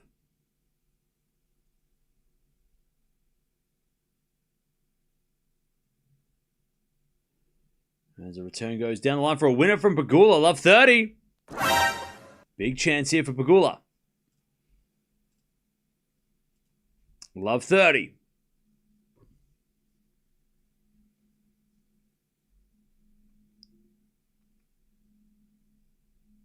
Tauson serves again.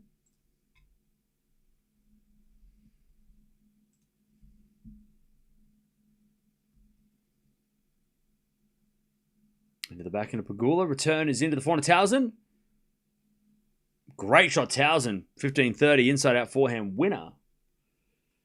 15-30.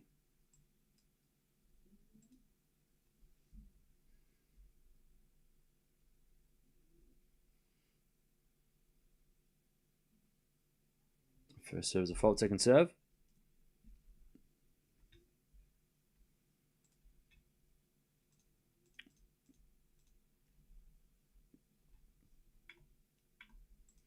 By the way, next week, chat, Palini's going to Mexico to play. As we're to 30-all. And then over in Austin, Pegula's playing. Jovic is playing. They're the top two seeds. Venus and Andreescu are playing as wild cards. But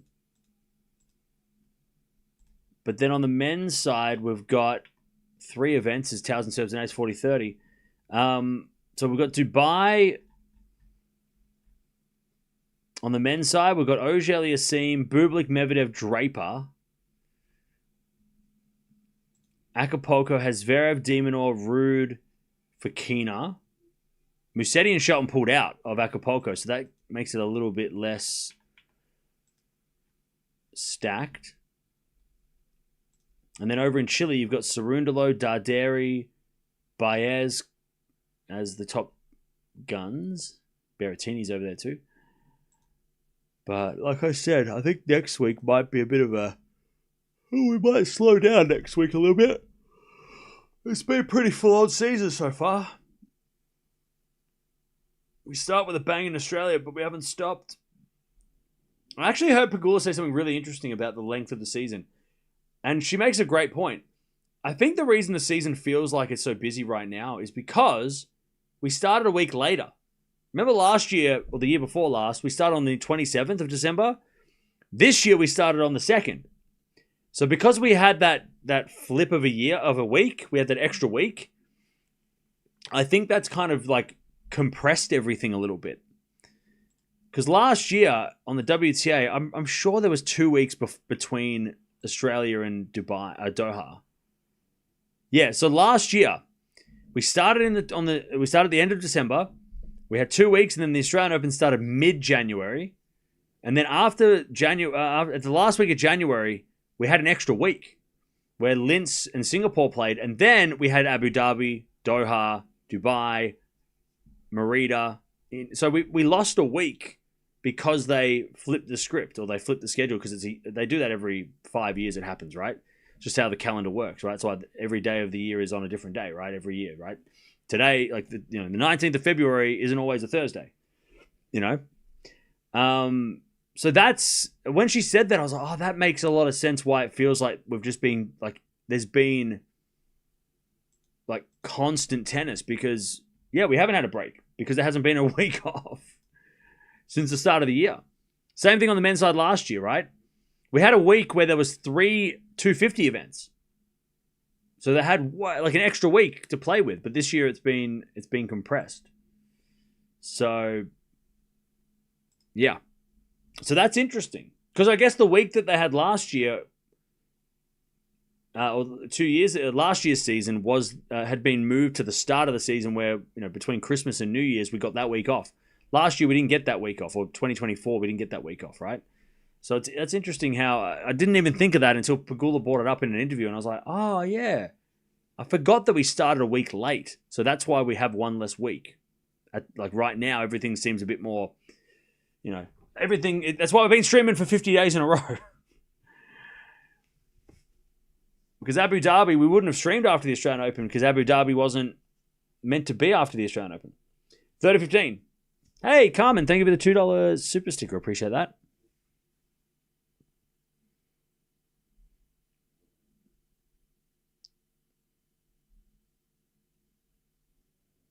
All right, good set, Pegula. And comes in with a forehand winner, 40-15.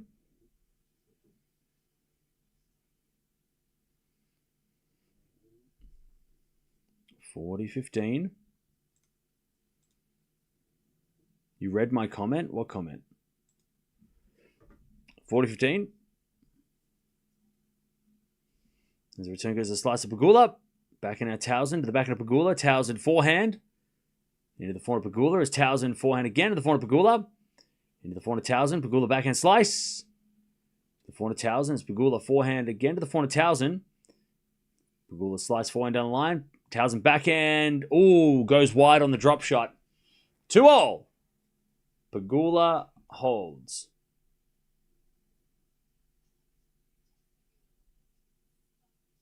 All right, 2-2. Talking about Draper, he's one of the guys who has said he wants to compete and beat these guys, but fails to deliver at slams. Yeah, well, that's the thing, right? I mean, a lot of players, nobody can beat Alcaraz and Sinner at slams consistently. But also the guys that are saying those things are getting injured, right? Runa, Draper, Feast, right? They're all coming off injuries. Menchik, right? One of the matches I wish we had gotten in Melbourne was Menchik Djokovic. I think that we missed out on a big moment for Menchik potentially there. 15 love Tauson. Yeah, this match is very close. They've never played before. There's a bit of slice from Tauson. Goes wide. Good return, Pegula.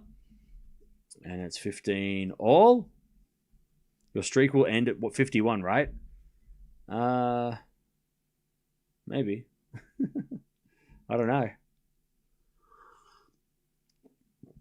I mean, look, next week we probably won't be streaming every day. As that goes net by Pegula on the return. 30-15. Next week, look, we'll probably tune into some things, but overall I'm planning on taking a week to get ready for Indian Wells Miami. As that goes out from Pegula, 40-15. Because Indian Wells Miami, a 2-week Masters back to back. It's a huge, like that. They are big. Like they're big, brutal tournaments, and they're really spread out as well. So it's like 2 matches a day towards the end, and it's not like everything all on the same day. It's pretty lean in the second half. So I gotta prepare for those. Anyways, 1,000 holes 3-2. It was one of your withdrawal posts. Oh, okay. You need some days off next week. Yeah. If there's days off next week to take, I'm going to take some because it's rare that we get any time off. And I've never started a season off by streaming every day for the whole year. So I feel like I should probably make sure that I've got enough food in the fridge and that my car is still able to be driven and other stuff.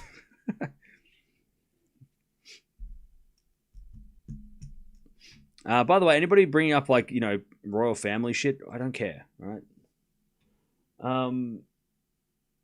We're not here to talk about. I don't want to talk about depressing shit. Celebrating on Twitter or something. I don't want to know about it. I don't care. It's depressing, man. It's not depressing what happened, but it's not depressing. The news isn't depressing. That's great, but I also don't really want to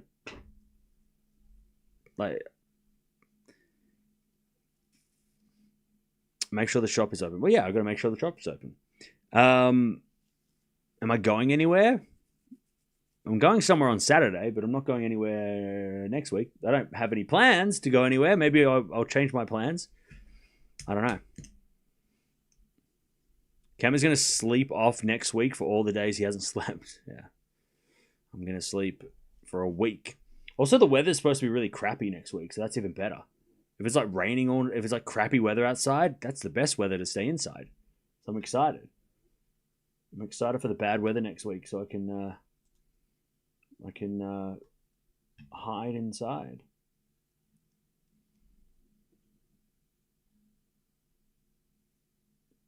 All right, love 15.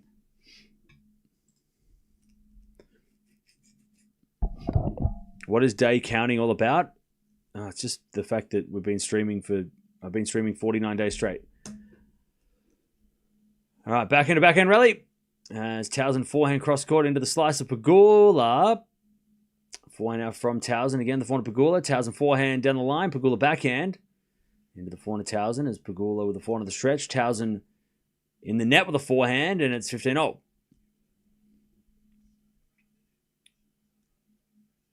Cam going thrifting for DVDs. I'll go thrifting for everything next week. Just go thrifting. I don't care what it's for. That's the fun of thrifting. You can go there without an idea and then find some cool stuff that you never knew you were looking for.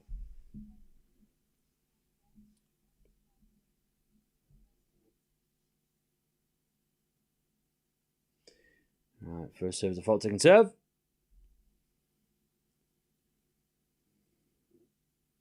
I heard footy tickets are selling out. Yeah, footy starts in a couple of weeks. Return goes out by Tauson, and it's 30-15.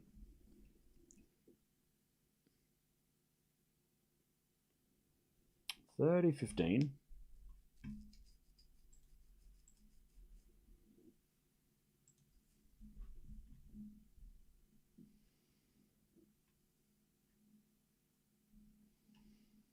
I'm going to default second serve.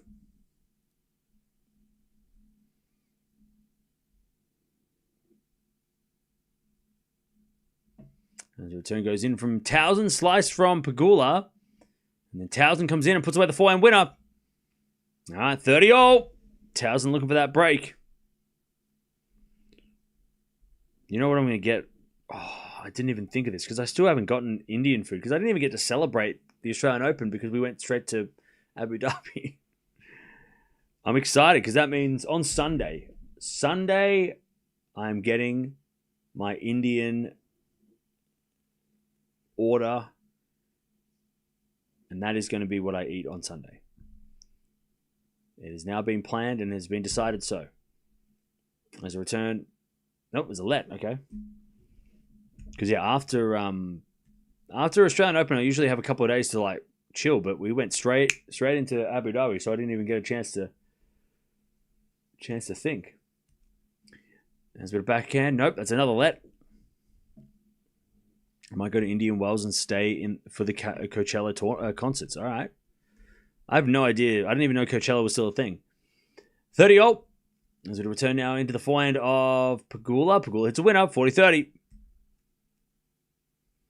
Do I like tandoori kebabs? I mean, I haven't had one for a while. They're all right.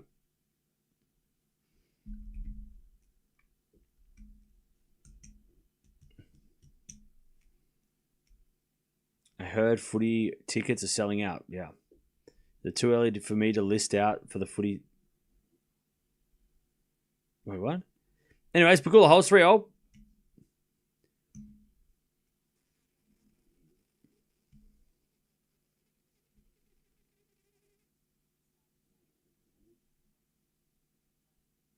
All right.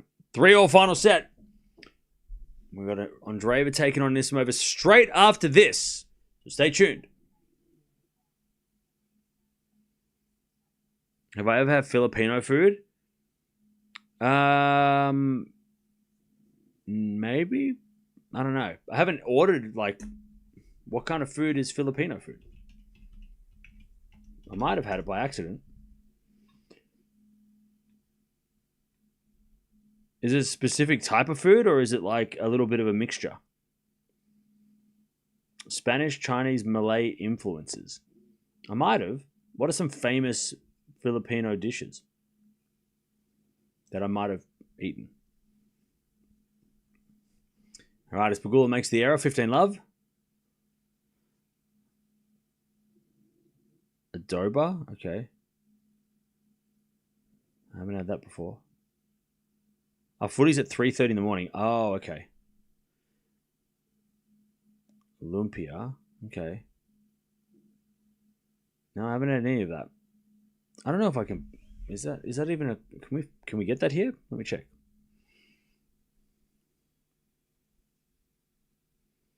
There's got to be Filipino restaurants in Australia.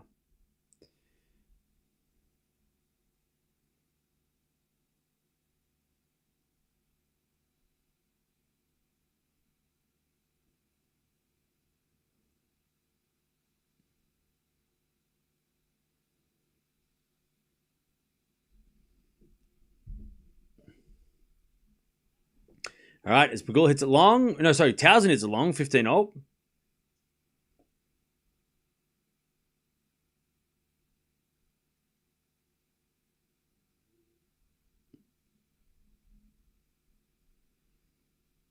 Oh, yeah, there's a few restaurants around. Yeah, I could probably get some Filipino food. Jollibee chicken is delicious. We don't have Jollibee here. 15-all. That we don't have.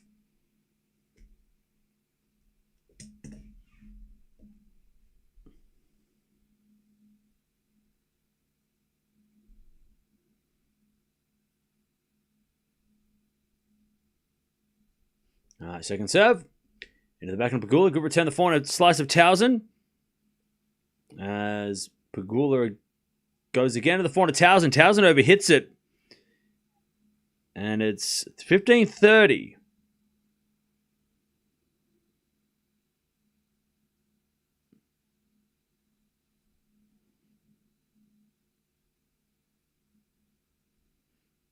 All right, 15:30.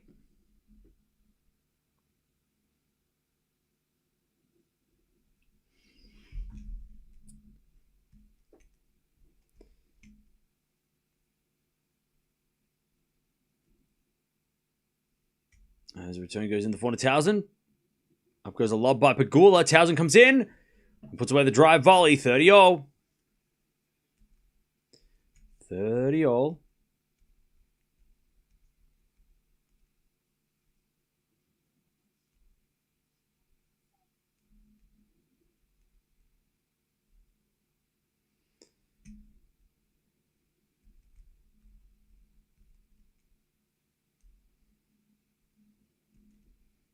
All right, 30-all.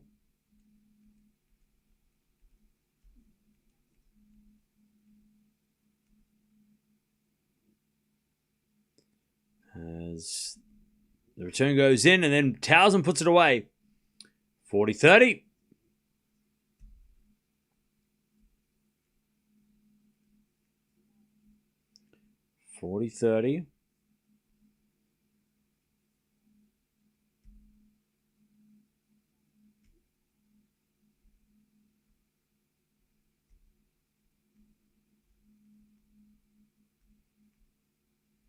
Second serve. And the return goes into the forehand of Tauson. Slice Pegula. As Tauson comes to the net with a drop shot. Pegula there with a backhand pass. Winner. And we get to deuce.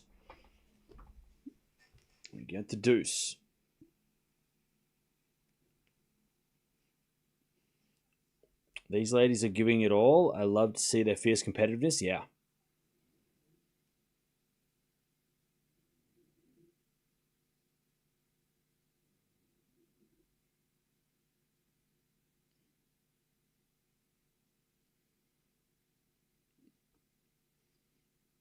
All right. Tauson serves again.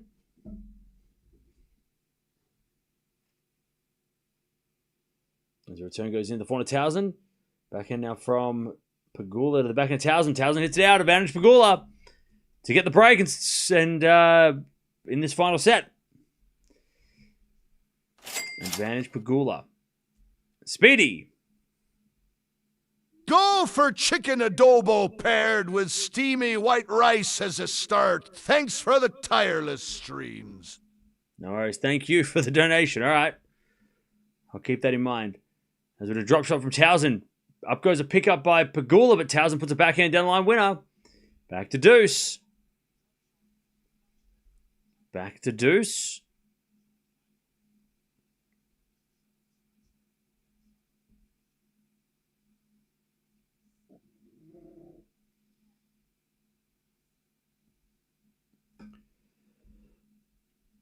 All right, back to deuce.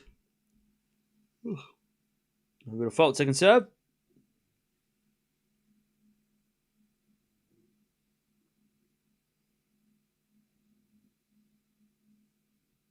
Serving to the forehand Pegula, return winner. All right, advantage Pegula to get the break in the third.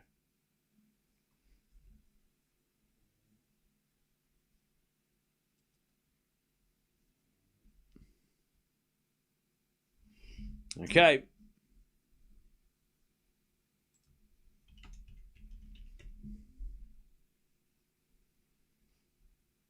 As with a backhand rally. Pegula with the forehand into the forehand Tauson. Tauson hits it wide. There's the break. Pegula 4-3.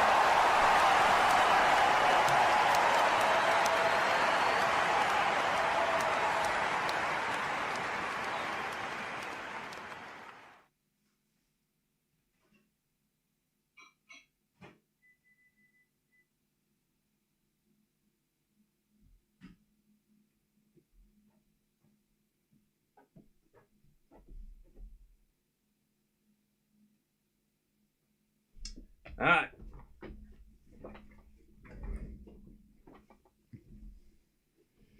You're at home. F you. Eat Jollibee chicken. Yummy. We don't have Jollibee chicken here, and don't swear at me. I didn't swear at you. Sharapova started playing at 16, right? I don't know.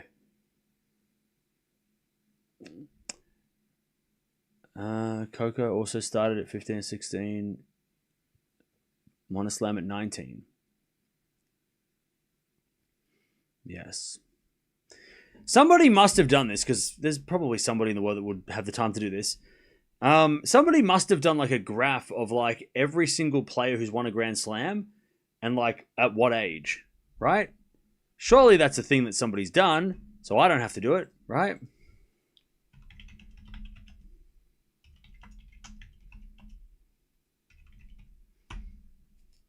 Surely.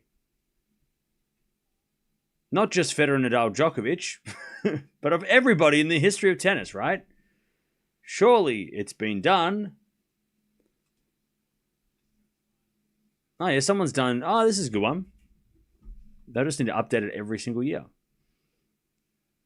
I might have to do it. You're only focusing on big players. No, we need it for every player. Fine. I'll do it myself.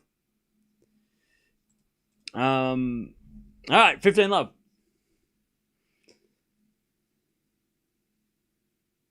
Is your couch supposed to be a tennis ball? That's what it looks like. It is, yes. It is. It is a tennis ball. It is a tennis ball couch. It's exactly what it is. It's even like it's actually like the felt of a tennis ball, the material. It's very uncomfortable to don't lie down with your face, because it really isn't that comfy, but it's comfy. Just like I've sat on it before. All right, 30 love.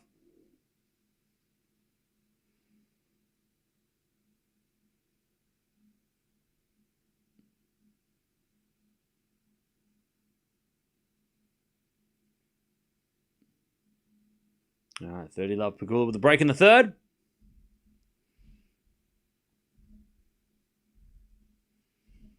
Backhand return goes back into Pegula. Pegula in the net, 30-15.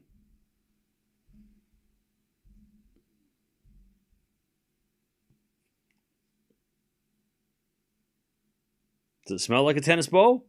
A little bit. I'm not 100% sure, but I think the last place that it was, like I got it from a guy who got it off online. There's a bit of volley now from Pegula, but it goes long 30-0. The guy I got it off won it in an auction, a silent auction that I also was a part of that I lost, unfortunately. But then it came back around because it was meant to be.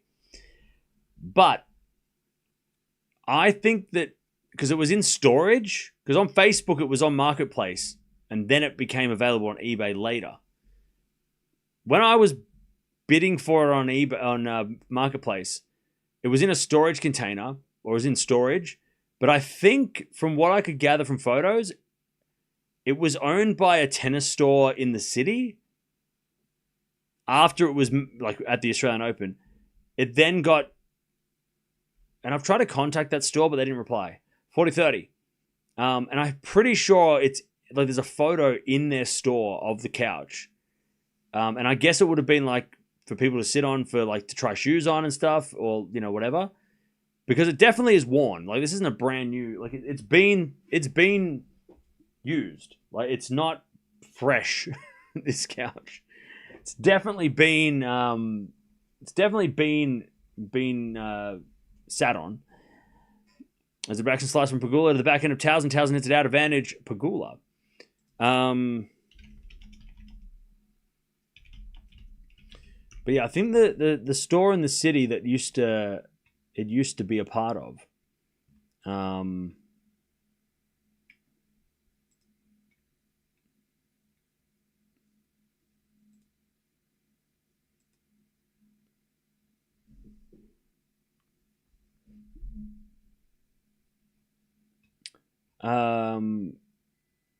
By the way, I'm looking at here. There's one online that people are renting out. So there must be two. There is a brother. It has a brother. Yeah, so there's a photo online that it was in like a store. This is definitely the one that I have, because I can tell straight away from because this is the store in Melbourne. Anyways, Pegula comes to the net and puts away the winner. Advantage Pegula. It looks a lot fresher in this photo than it does in my house. Looks a lot more vibrant in this photo. But yeah, this used to be where it was. So that's how I know. But again, they haven't. I need to talk to them and ask them how they got it, but they haven't replied. So we'll get answers eventually. Oh, apparently there's one in a place in America, and it looks different because it's broken, like the label's been peeled off. Interesting. All right, forehand down the line, the backhand of Pegula. Pegula hits out, back to deuce. If anybody lives in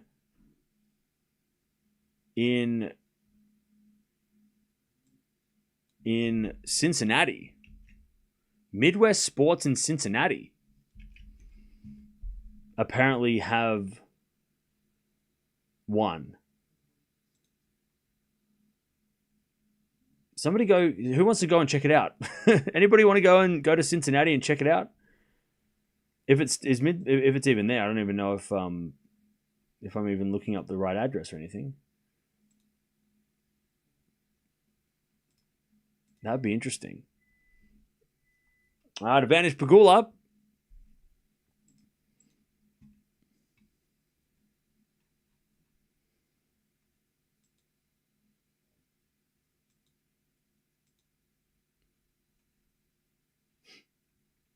All right, serve again. As Pegula holds with a bit of a shout.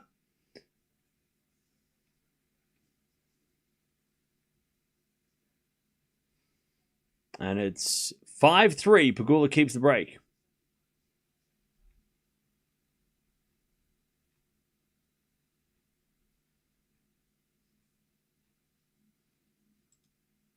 All right.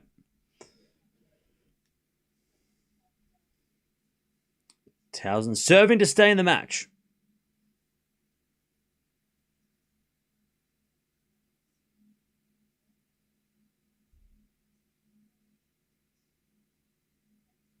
Yeah, we're gonna get the other one. We're gonna get all the ones in the world in my house. All right, first serve is a fault. Second serve. Again, we got a big day of tennis today. We're going to Nissimova Andreeva straight after this, and then after that, we've got the big Coco Gauff Alex Eala match. And then after that, we've got Alcaraz, and then we watch Sinner Menchik on the. I feel like, again, that's probably the match. Anisimova Andreeva is very interesting to me, and also the Sinner Menchik match. I feel like that's going to be really interesting. All right, 15 love Tauson. Like, those matches feel like they have a lot of importance to them when it comes to, like, the result of that match. Eala Gauff is just going to be fun to just keep riding the roller coaster of Eala's matches, right? That's always fun to see her rise. But I feel like Andreeva and Nissimova is very important for the WTA right now. Like right this moment. And it's the only top 10 clash we've got so far. 30 love. As the return goes in net by Pegula. 40 love.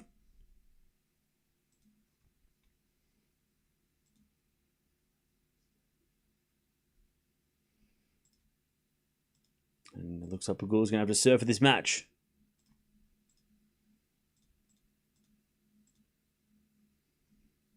As the return goes into the forehand of Tauson. Forehand from Pegula. That's a winner. 40-15. Beautiful forehand cross-court winner. 40-15. Were you obsessed with a different sport before tennis? I think I'm just obsessed with a lot of sports. Like I love sports in general. All right, Tauson holds 5-4. But no, tennis is my The one that I know,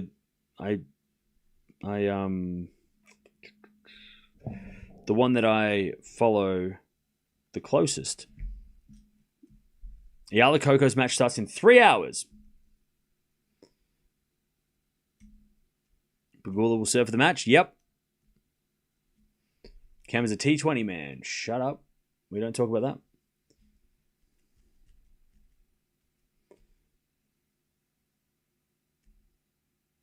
Pegula and Eala finals personal analyst. Okay. All right, here we go.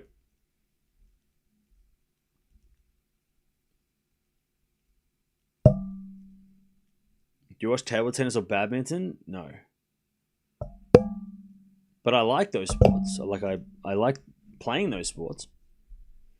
But I don't know anything about them from a professional standpoint.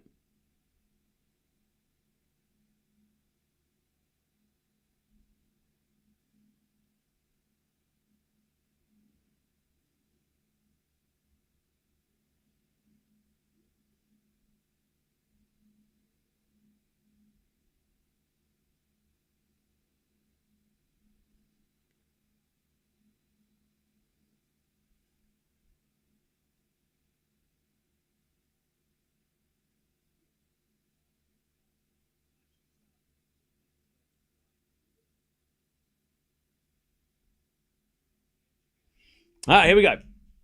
Pegula serving to make the semis. Serving to the forehand of Tauson. To the backhand of Pegula. Backhand from Tauson. Again to the backhand of Pegula. Pegula hits it wide. Love 15.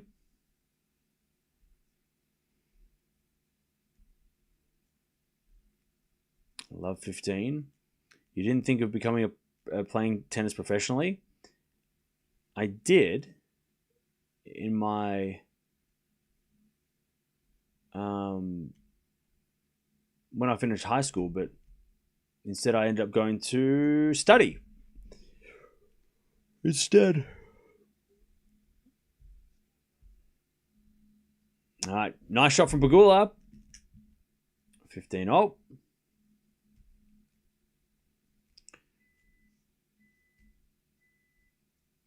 As we have a fault from Pegula, second serve.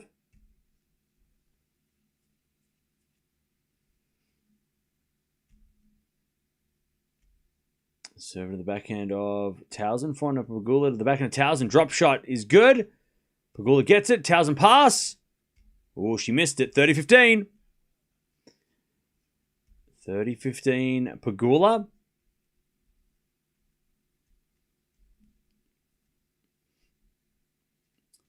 Yeah, so the Eala golf matches after the will be in 3 hours from now, or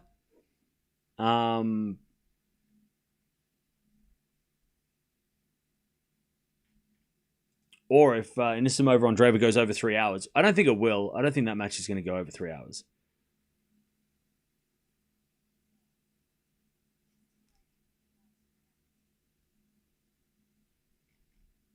Anyways, 30-0. Like, it'd be a shock if that match pushed the Eala match back.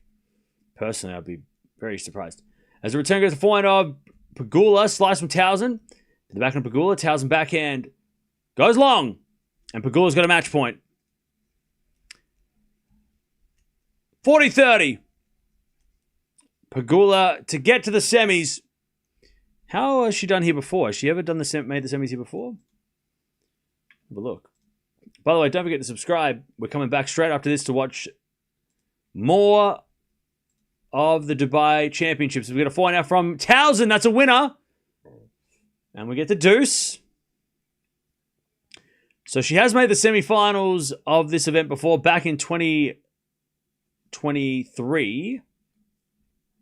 She ended up losing to Krejcikova 6-1, 5-7, 6-love. And there was a lot of withdrawals that tournament as well. Gauff got a walkover. Raducanu had a walkover against Gauff. Pliskova had a walkover against Swiatek. Zhang had a walked over against Samsonova. Mukova pulled out against Pegula. So it was a lot of injuries that week as well. All right, advantage Pegula. But Pegula that week took out, she was number 3 seed. So still up the top. As the return goes into the back of Pegula, 400 Tauson. That's out. Pegula's into the semis again. And she's going to take on the winner of the next match. So it's going to be a top 10 clash guaranteed. Tauson played a good match. Just too many errors towards the end. And it cost her towards the end. But Pegula, again, just sneaking through the draw. Nobody's talking about her. All the focus is on what Eala's doing and also, maybe who's not here. What Raducanu and Sabalenka and Swiatek would have done if they were still playing here. But Pegula just coming through the draw. Nobody's really focused on what she's doing. Maybe they will now. But Pegula into the semis. Tauson, good week. Got to the quarters. She's still on that pursuit to make the finals and get to the top 10. She's not that far off, but good win by Pegula. Pegula's so professional, yeah. She's beaten Jovic and Tauson now, so 2 good wins. Tauson's number 17, so she's dropped in the rankings after this week, but she's going to have to win about... You have to get a Masters 1000 or a WTA 1000, it seems, or make a semi of a slam to get into the top 10, because on Boko is number 10, and Svitolina number 9, and they have obviously won 1000s or had a good run in a slam. So the bar is getting a little bit higher to get into top 10 now. It's not just number 10 spots open for everybody. With Boko doing so well, it's kind of cut off everybody else. But I'm going to send you over the next one. We've got Andreeva taking on Anisimova. Very interesting matchup. Very interesting to see how it plays out, because apparently these two ladies are not friends and there's some spice. So we love that. We don't mind a bit of beef. But Pegula's into the semis. 6-3, 2-6, 6-4. She gets through Tauson in 3. Very straightforward. Only 4 breaks in that match, by the way. Very good serving by both. And very good tennis by both. Very good quality matchup. And we're going to find out who Pegula's going to play next.